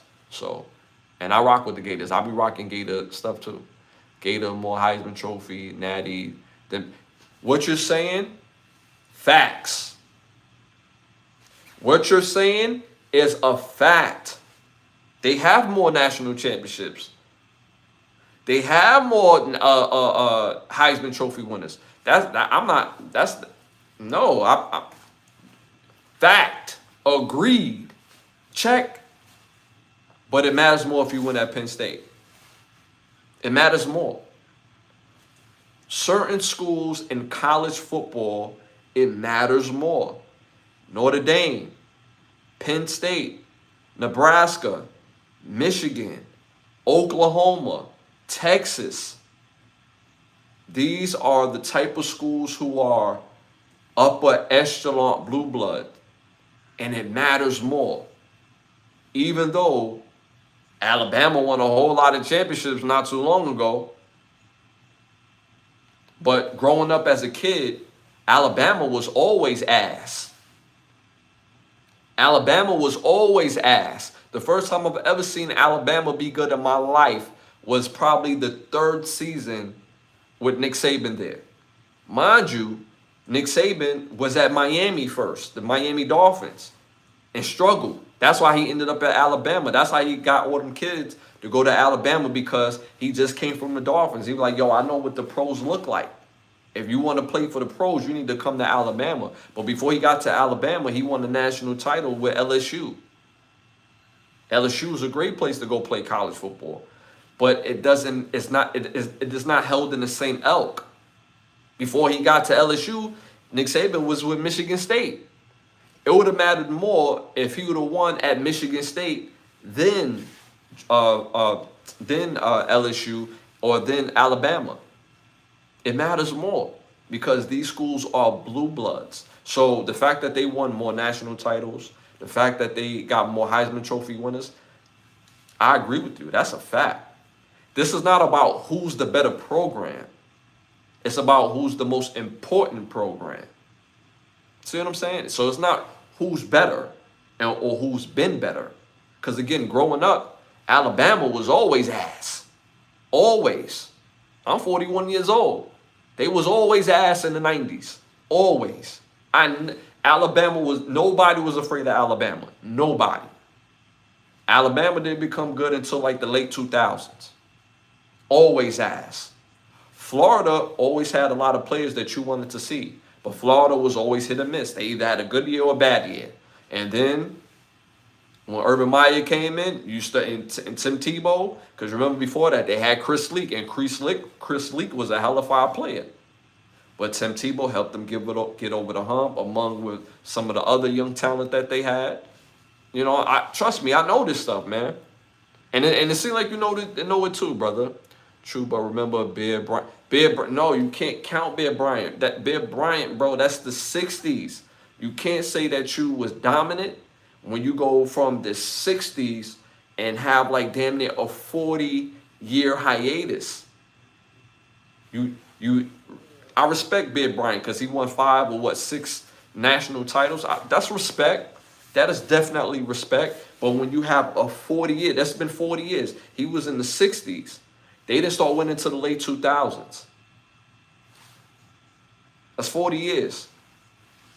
So That's what I'm saying. It's not as important. You feel what I'm saying? So Alabama, they're a bit more important than Florida and the other schools that I mentioned. Yes, that's a fact. That's a fact. Are they a blue blood? I would say so because of Bill Bryant. Yeah, I would say so. But is it more important? It's not. Notre Dame wins is important. That, like I said, I don't think I could have gave a better example than the Knicks. If the Knicks win win the finals, it's important. It's important. But who's had a better franchise, the Knicks or the Thunder? In history, the Thunder.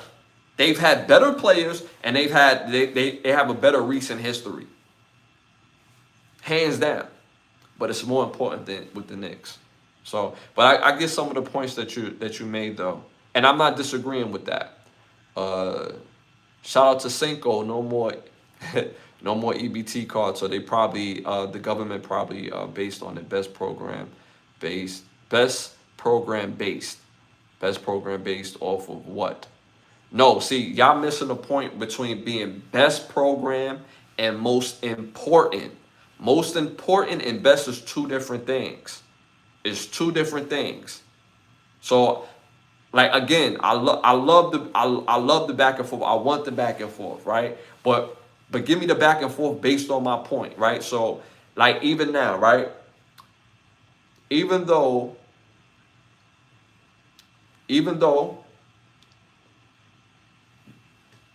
the best teams in college football are Big Ten, SEC based, right?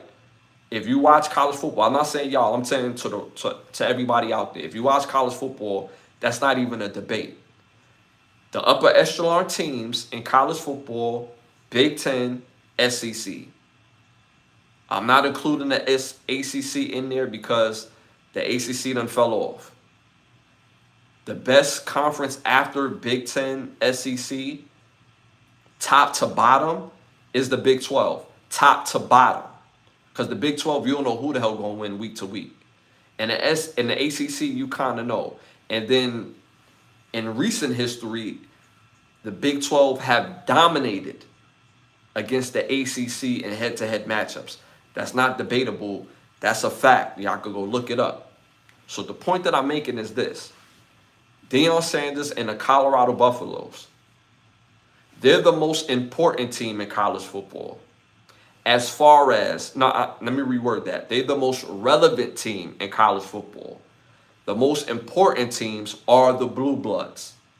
The best teams are some of the Blue Bloods, and some of them are not, right? So, for example, the reason why Colorado is the most relevant team in college football is because you know their team. You know their players. You know who their first quarterback, second quarterback is.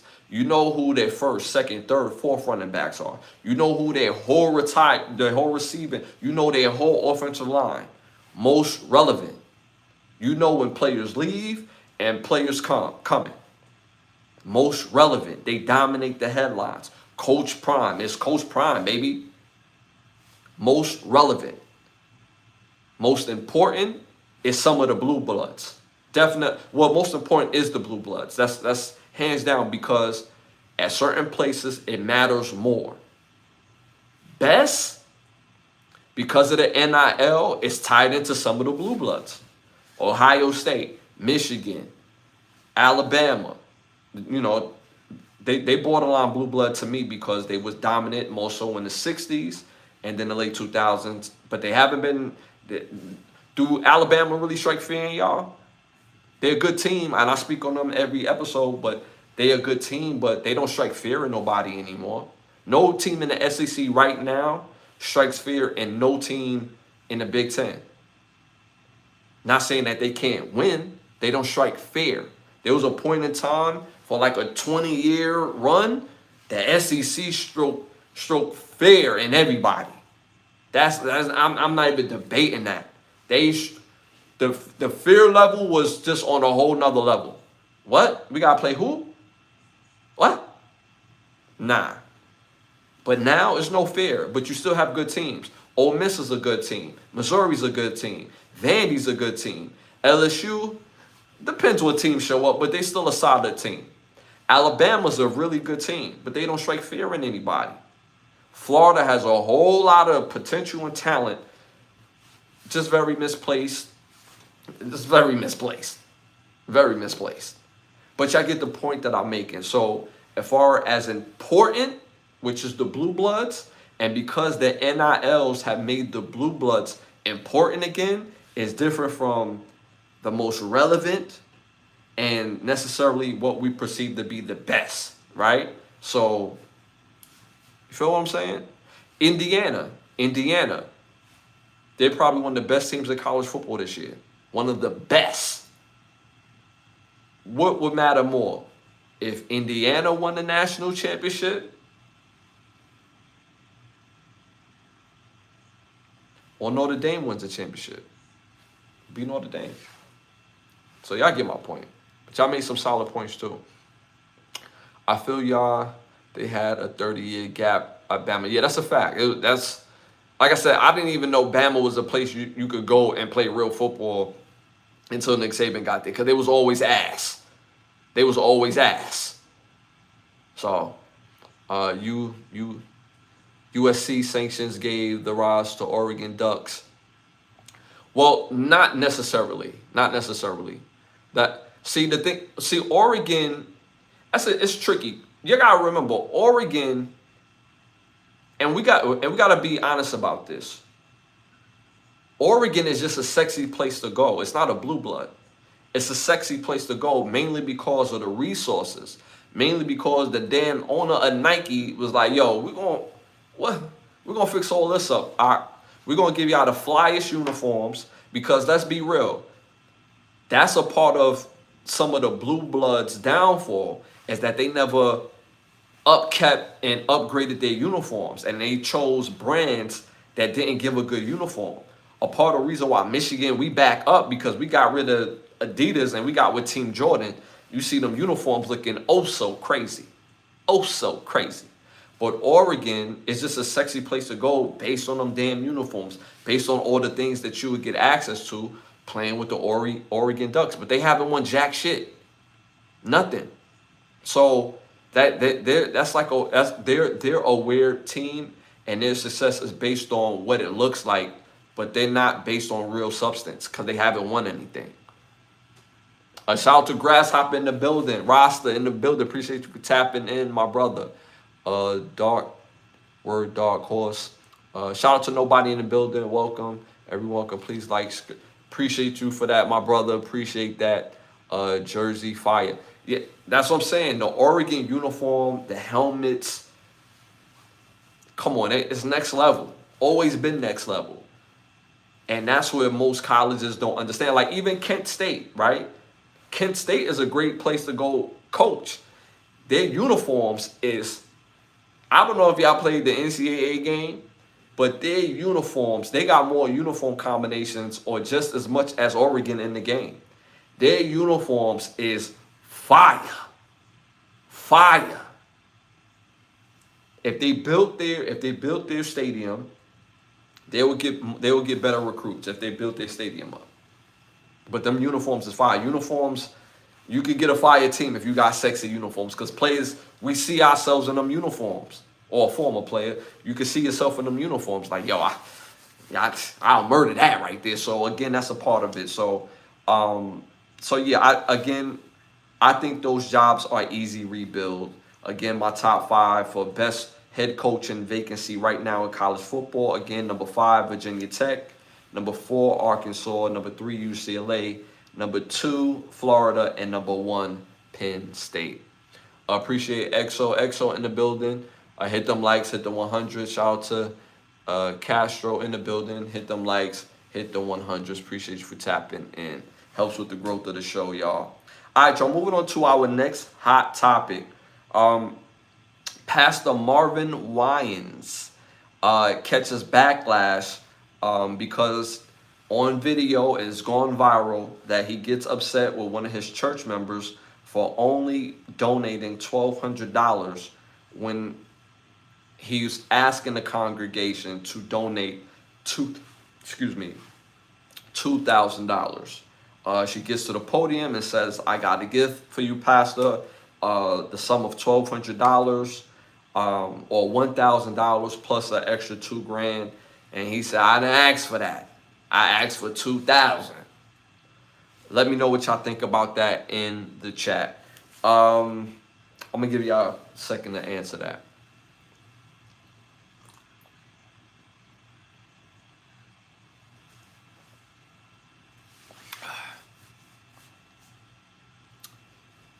Appreciate you, Caster in the building. Appreciate you tapping in. Okay. Terrible joke. I love a good joke. Again, I'm from Brooklyn. That's a terrible joke, man. Hit them likes, man. Just stop. You know what I'm saying? That's terrible jokes, man. Terrible. I like good jokes, bro. Like I said, I'm from Brooklyn. I snap with the best of them. You know what I'm saying? So I love to hear a good joke every now and again. But damn. You know what I'm saying? Because that lets me know how old you are. And when you go cracking jokes, it gotta land. You know what I'm saying? It's about the funny. You feel me? I want it to be funny. I want to laugh too. You know what I'm saying? Even if it's about me. All right, y'all. So again, my opinion on Pastor Marvin Winans getting upset at one of his church members for only giving him $1,200 when he asked for $2,000 from the congregation. In this economy, you get what you can get, hands down. I don't care if you ask for 2, 3, 4 grand. If that's what they're able to give, that's what they're able to give. And also what I left out, when she gave, she said, "I'm going to work on the other 800. He said, "Well, I didn't ask for that. I asked for the 2,000. I don't know nothing about the 1,200. You're going to work on the 800. At the end of the day, you get what you can get. You have people supporting you, pulling up, and believing in your ministry. In my estimation, you kind of denigrate their struggle and their ability to provide for themselves and for their families. And for you and for the church. Because they are part of the church just as much as the pastor. Now, again, I might get backlash for this, but I don't care because I'm leaning on logic. If you're a pastor, you're nothing without your congregation. You're nothing without people coming, pulling up, and believing that the word of God is flowing and coming through you.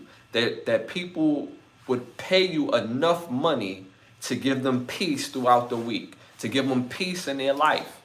Because that's what church is really meant for. It's a place where you could go and congregate, have a sense of community, and feel like the word of God or what you feel that you need to get through this crazy ass life, because life be lifing.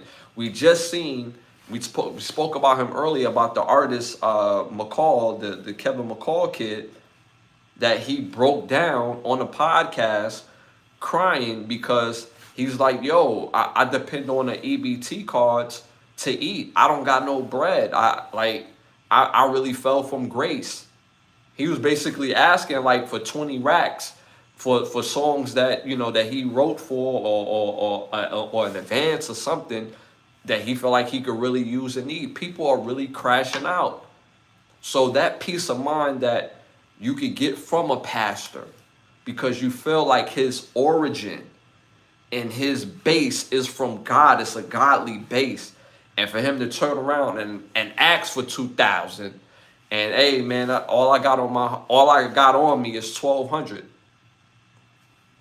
Like, dude, for the fact that you able to give that and to receive that shows an utter respect for your congregation. Utter disrespect for your congregation. Because you ignore their struggle. You disrespect it by saying, "I didn't ask for that." Like, what are we doing as a community, yo? What are we doing? If we supposed to lean on people to give us what we need, and mind you, your job is not required money based. You share the word of God because it's in you to share the word of God. The business of the church is something completely different based on the community. You come here, you worship here, you want here to be nice looking. But I also seen another pastor that had probably $500,000 worth of jewelry around his neck with a Bentley on stage and said, God wants us to have this Bentley as a church. And one of the church people said, hey, pastor, can I drive the Bentley? And the pastor said, yeah, God wouldn't want that. What? Huh? So what are we doing as a community at the end of the day? This is so disrespectful. And mind you, Marvin Winans is a whole legend out here. He's been an amazing singer. He comes from a family full of singers. Being a pastor, sharing the word of God, sharing his great voice with the world. But this right here is not a great representation. And because they caught this, I don't believe this is the first time that this happened. For him to be so comfortable saying that. Like, I didn't ask you that. I didn't ask for $1,200. I asked for $2,000 a piece. What you talking about? So again, the hustle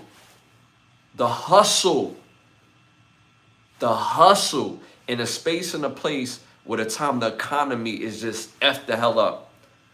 And you got people leaning to you for guidance. And this is the type of energy that they get. This is terrible. A shout out to Troy the King.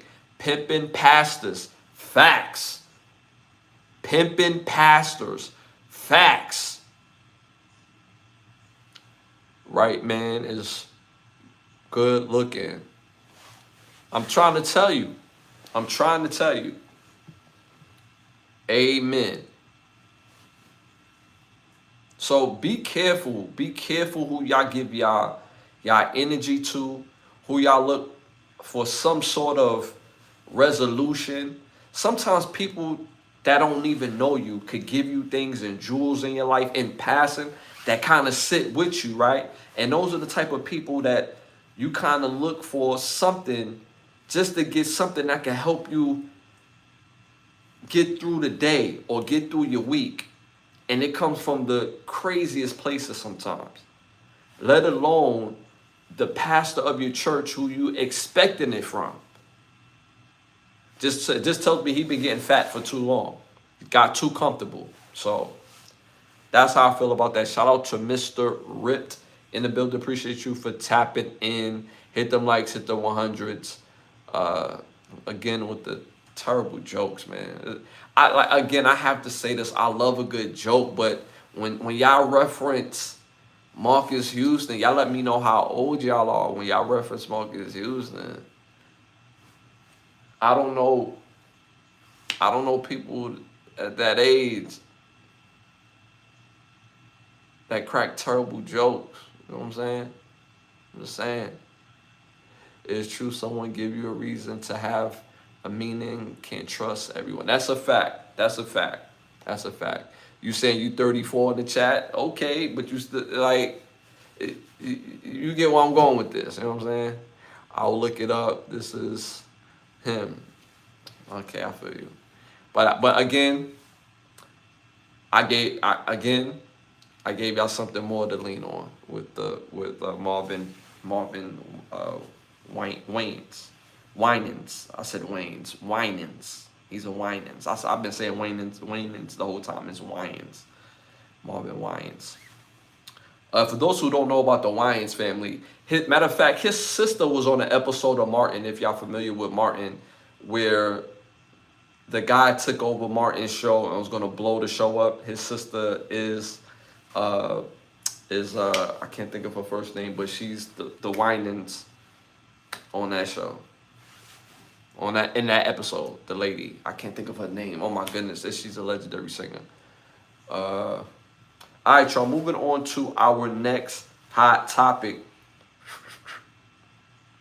College football picks is in. My pick 6 is in. Y'all know I do this every Wednesday. I'm gonna give y'all some great picks for this week of college football that I'm calling. Whether you doing a parlay, money line, you just looking for a little action, or just having a good time, I got some good picks. Again, my pick six college football is in. Uh, this band called me whack and old in the same breath. I'm from Brooklyn, you know what I'm saying? I mean, we just got the ability to do that, you know what I'm saying? We just got the ability to do that, you know what I'm saying? If you show me love, I'm gonna show you love. But if you try to roast, you know what I'm saying, I'm gonna show you the most, you know what I mean? So if it's love, I'm gonna give love. If you playing with me, I'm gonna play. And I'm kind of petty. I'm kind of King Petty. I'm a Cancer, so I'm kind of King Petty. Yes, I share the birthday month with guys like 50 Cent, Jim Jones, Kevin Hart. You know what I'm saying? We Shannon Sharp. We could be a little petty. You know what I'm saying? I can show you, but I can tell you. You know what I'm saying? But if you love on me, I'm gonna love on you. You know what I mean? He knows better than that, though, not to judge. Mr. Rip, I'm lost. I'm in Queens. I wasn't insulting. Much love, bro. Who are you? Who you related to? Bro, you can't come in another man's house and ask me who I am. We don't do that here. You know what I'm saying? We don't do that here. You know what I'm saying? Shout out to Lord in the building. Appreciate you. Shout out to Lord. Lord just got some exclusive tickets. We're going to hook him up with some tickets to the upcoming block party. So shout out to Lord for tuning and tapping in. He was joking. Gee, all love. Yeah, I know it's all love. I know it's all love. But I like them good jokes. You know what I'm saying? I'm from Brooklyn. You know what I'm saying? We snapping. You know what I'm saying? We snap all day, baby. We snap all day. Okay, you're playing peekaboo. Bro, it's my pod. I can never play peekaboo, bro. But you can't come in another man's house asking him who he is. That makes no sense. Chill, enjoy get some popcorn, get you a little Kool-Aid, and just chill. You know what I'm saying? All will be revealed. Preach on. We need to listen to you. You feel me? That's all that matters. You know what I'm saying? We like jokes when it's not us for not again. Even it's about me. You know what I'm saying? I want to laugh too. You feel me? I want to laugh too. You know what I'm saying? I really do. So even it's about me, I chuckle. You know what I'm saying? I get a good laugh. If it's good though. But it gotta be good. You know what I'm saying? It's not something I haven't heard all my life. All my life I heard, yo, bro, you look like Marcus Houston. Yeah, there's a reason why. That's my cousin. Like, okay, I get it. You know what I'm saying? So. All right, y'all, moving on to my pick six college football picks is in. First game I'm calling UCLA versus number 2 Indiana. UCLA versus number 2 Indiana. This will be a good game. This game is upset alert. UCLA has been playing really great football in the last couple weeks, but I have to roll with Indiana. Indiana is one of the best teams we've seen all year. Their coach have them playing out of their mind. I think this week it's going to be another great game, and I think Indiana will win this game. Second game, I'm calling number 8, Ole Miss, going to number 13, Oklahoma. I think this will be another great game. This game could go either way. This game could go either way. This game will probably end up being 34-24. This will be a either way game. Oklahoma is a very beatable team, but you just don't know which Oklahoma team is going to show up. Same thing goes for Ole Miss. But Ole Miss has been playing really great football. Overall, this is a SEC game. And based on what I've seen, I have to roll with Ole Miss for this game. I like their young quarterback. I trust their young quarterback more so than Mateer on Oklahoma at this point because he suffered a little injury. And I just like what Ole Miss is doing. If their defense balls out, meaning Ole Miss, they win this game handily. So I'm going with Ole Miss to win this game. Next game I'm calling my Michigan Wolverines. 25 Michigan Wolverines play Michigan State. Y'all already know this is a rivalry game. It's going to be a tough game, but y'all know who I'm going with. I'm rolling with my maize and blue. We're going to hold it down. And we got to get back. We got to get back on track. We lost our second game last week, or the week before. No, we lost last week to USC. No, we beat Washington last week, and we lost to USC. So we got to continue this winning streak if we even remotely have a chance for the college football playoffs. So I'm going with Michigan. We look good. Our defense looked good last week, and our offense keeps looking better week by week. It really does. Next game I'm calling number 3 Texas A&M versus number 20 LSU. Ooh, this game right here also can go either way. Both teams, you just never know who's going to show up. But I have to trust Texas A&M in this regard. LSU could easily walk away from winning this game 31-28, easily. But Texas A&M is just on a trajectory. They got a young crew of skilled guys that look exciting. That's another school. If they had better uniforms, that going to Texas A&M would be a whole event. That's the only thing holding Texas A&M back. They don't have the fire uniforms like Oregon. Their uniforms is very it's just blah. They got 2 colors and it's just blah. But as a team, they've been showing up, showing out week to week. And I think they go into LSU and win that game. And going into LSU and winning is very hard to do. But I'm rolling with Texas A&M. Next game I'm calling number 15 Missouri versus number 10 Vandy. I'm rolling with Missouri, going into Vandy for the upset. Vandy beat LSU last week at Vandy. So Vandy going to have the home advantage in this game as well. But I like Missouri, man. I like Missouri. Missouri looks good. Vandy looks good, but they too dependent on their quarterback. If Missouri could get that quarterback to have missteps and beat them from the pocket, Missouri will win that game. Hands down. So I'm going with Missouri. Last game I'm calling Stanford versus number 9 Miami. I think Miami will obliterate Stanford. They're going to destroy them. Last week, they played down to their competition in Louisville. They had no business losing to Louisville. We're not going to see the same performance from those receivers because those receivers lost that game. Carson Beck was putting that game in the hands of his athletes. He was putting them in position. Yo, go get it. And Louisville athletes, their DBs, wanted it more than those Miami receivers overall down the field. I don't think we're going to see the same performance out of Miami this week, and they're going to get back to winning a brand of football, and they're going to destroy Stanford in this game. So for my pick 6, I'm going with Indiana over UCLA, Ole Miss over Oklahoma, Michigan over Michigan State, Texas A&M over LSU, Missouri over Vandy, and Miami over Stanford. And that's my pick 6 for college football. My pick 6 for the NFL. First game I'm calling. Last week my picks went 5-1.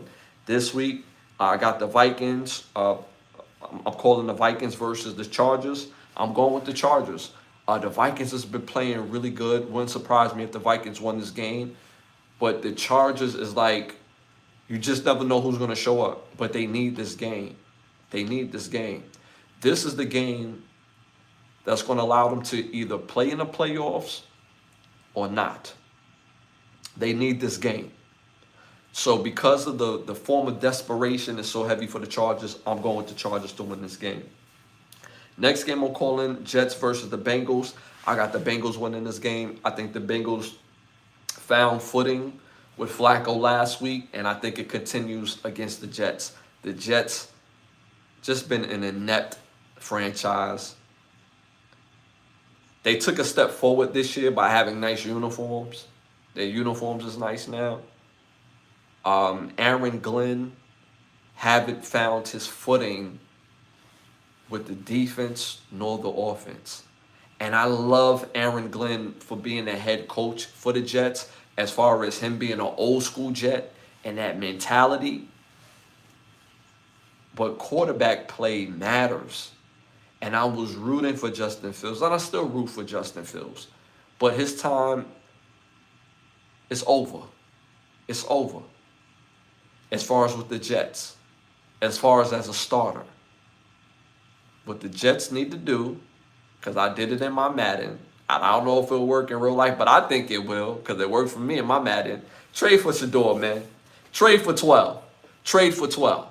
But that's what they probably won't do, and that's cool. But at the end of the day, I got the Bengals beating the Jets, to get back to the point. All right, next game I'm calling, Browns versus the Patriots. I got the Patriots beating the Browns this week. The Browns, again, they just not consistent putting up points. They're not. The Patriots have a good overall team, good defense, good offense. I don't think the Browns could deal with that. Dylan Gabriel has not led the Browns to any type of passing touchdowns. He started 3 games and haven't passed for a touchdown yet. Throwing the ball 5 to 8 yards down the field, 116 yards or 150 yards passing. It's not the way to do this. So again, I have the Patriots beating the Browns. I just think the Patriots is the better team. Eagles versus the Giants, next game I'm calling. I got the Eagles beating the Giants. The Giants, again, like I said, they're better this year than they was in years past. But there's a learning curve. There's a development that the Giants is still going through. Jackson Dart is playing way better than what I thought he would end up playing. And New York seems to have found their quarterback. So with that being said, there is a learning curve. He's not going to come out going crazy. He's going to stink it up some. He's going to look great in some aspects. But as a team, it's not completed yet. It's still developing, and the Eagles will win this game. This is also a mini playoff game. If the Eagles lose this game, they put themselves in jeopardy and having to win out moving forward. Even though they have a decent record, but they still got to play the other teams. And losing to the Giants at this point in time, not going to be good business. Next game I'm calling Cowboys versus the Broncos. I got the Broncos winning this game. Cowboys looked really good last week. They looked really good last week. But for some reason, anytime the Cowboys look absolutely Super Bowl bound one week, the next week they look terrible every single time. They don't look consistent week to week. Every single time you say, yo, I'm going to bet on the Cowboys. Yo, the Cowboys this week, they're going to show up and show out. You see what they did last week? This week, they're going to look terrible. They're going to look terrible this week. I'm going with the Broncos to win in that game. And Redskins, I hate the name Commanders. They should go back to the Redskins. Ain't nobody really asked for that. They didn't ask no damn Indians. Change the name back to the Red. They losing their sexy with the Commanders. But the Commanders versus the Chiefs. Y'all see the hat in the background. Y'all know who I'm going with. I'm going with my team. Week to week, we look better and better. Week to week. If we could stay healthy and continue to just the little nuances on offense, clean it up. It's title town, baby. It's title town. And I believe if we win one more Super Bowl, that will be Travis Kelce right into the sunset. So that's in Kelce off right. That's in Kelce off right. So for this week, my pick 6 for the NFL, I have Chargers beating the Vikings, Bengals beating the Jets, Patriots beating the Browns, Eagles beating the Giants, Broncos beating the Cowboys, the Chiefs beating the Commanders, and that's my pick 6 for the NFL. Shout out to Dope, Michigan, they old school, okay, Coach, Stanford fell off, Browns, and shout out to Sarah in the building. Appreciate that. Hit the likes, hit the 100s. It helps with the growth of the show. All right, y'all. Moving on to our next segment. Our Keep the Lie Live segment. So my Keep the Lie Live for this episode is this. You just never know what people are going through. So be careful the type of energy that you put out into the world, because you never know what people are going through. And this is inspired by former running back Doug Martin. Former running back Doug Martin passed away a couple days ago. And it's very sad because he was only 36 years old, if I'm not mistaken. And he died in police custody, which was very odd. And they still need to answer some damn questions. Like, how do someone die in your custody? Make that make sense. Now, they locked him up because apparently he had some sort of mental episode, and he's been dealing with mental issues, which is not hard to believe. Playing a violent sport like football, playing, from little league to college and the NFL, and especially Doug Martin played in the era in the NFL where people was hitting, and people was hitting head up. And this is the same era that Michael Irvin was kind of talking about, where receivers couldn't run through the middle. They couldn't go catch deep posts because you had a safety there waiting to knock your box off. Doug Martin wasn't a big guy like that neither. Pause. He was probably about 5'10", 5'9", maybe like I'll give Doug Martin like 220 in his playing days. But he was hard-nosed. He didn't back down. So fast forward him having mental episodes and mental issues, and him breaking into somebody's home due to those mental issues is what's led to him being arrested. Now, they said that he was kind of difficult to arrest. NFL guys has next level strength. College football players have next level strength. If you ever went to college, you could tell who the football players are at your school. You could tell. It's like you eat the weights there. And it's hard not to eat the weights because we practice 3 times a day. Well, when I was in college, we practiced practiced twice, but we ate 3 times a day, and we lift weights relentlessly. We had a meal plan, so you could have easily been on campus in September at 200 pounds, and by February, you was like at 225 solid muscle. So his type of strength is different from the average Joe strength.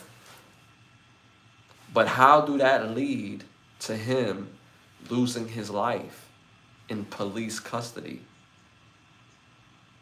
For years, I've seen cops struggle arresting several people, and they didn't play in the NFL. They was in police custody, and they didn't lose their life. Some people have, but how do he lose his life? And he's arrested. You have him detained.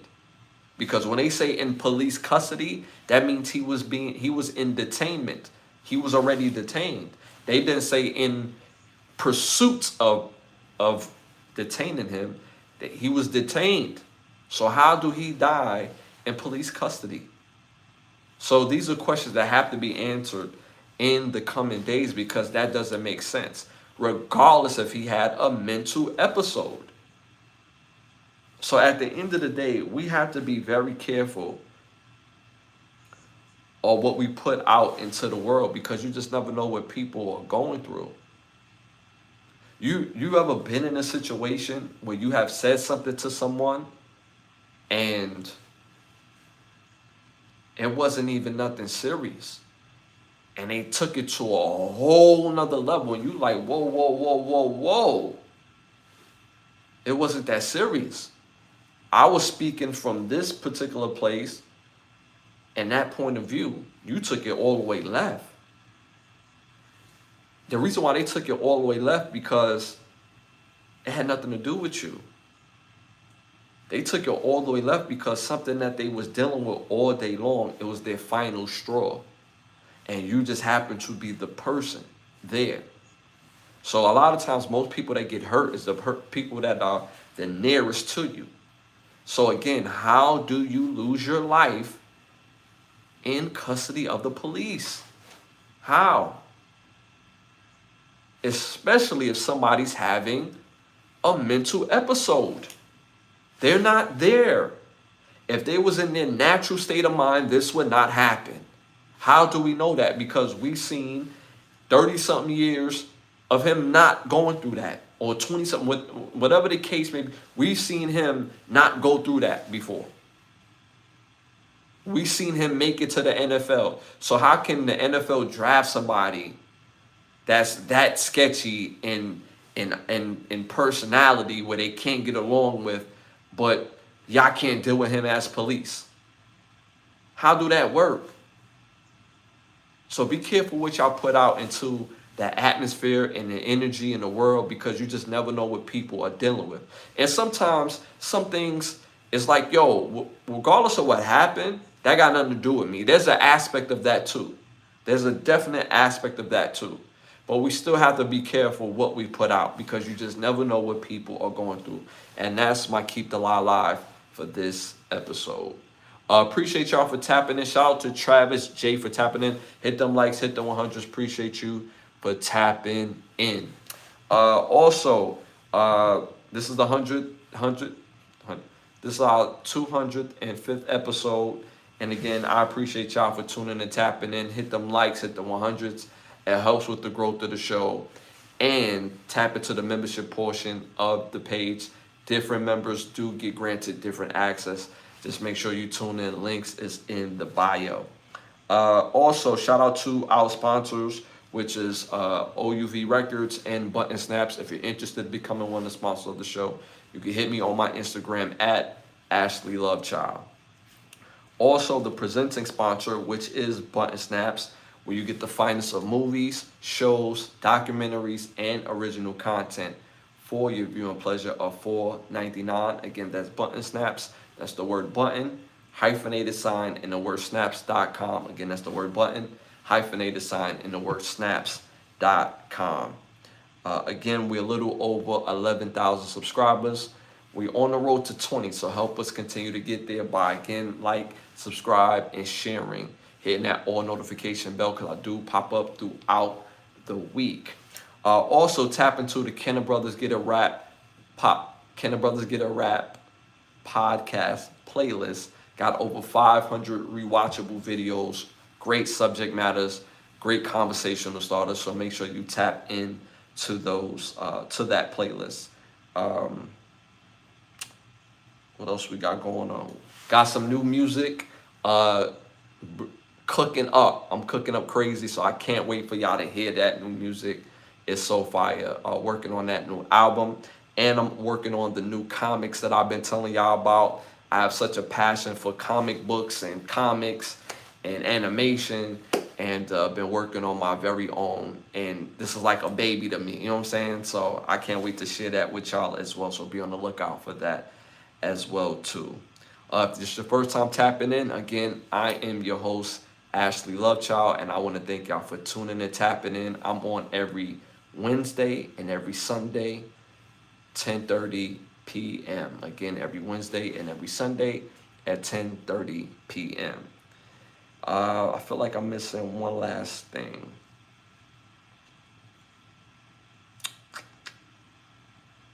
Oh, yes.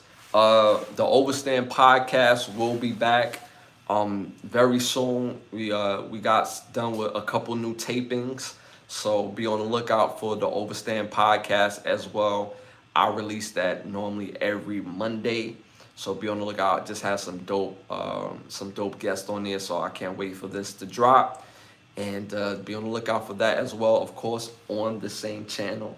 So make sure y'all tap in. Make sure y'all tap into some of those other interviews that I did prior to, which were some great interviews. Again, shout out to Jamal Blackman, Rayon Lawrence, actor Rayon Lawrence. Played in BMF as Kanan, DJ Block, DJ Jokey, producer Jokey, I should say. So make sure y'all tap into those interviews. Again, I'm your host, Ashley Lovechild, and y'all already know, man, it's love. And I'll see y'all this Sunday at 10:30. I'm out.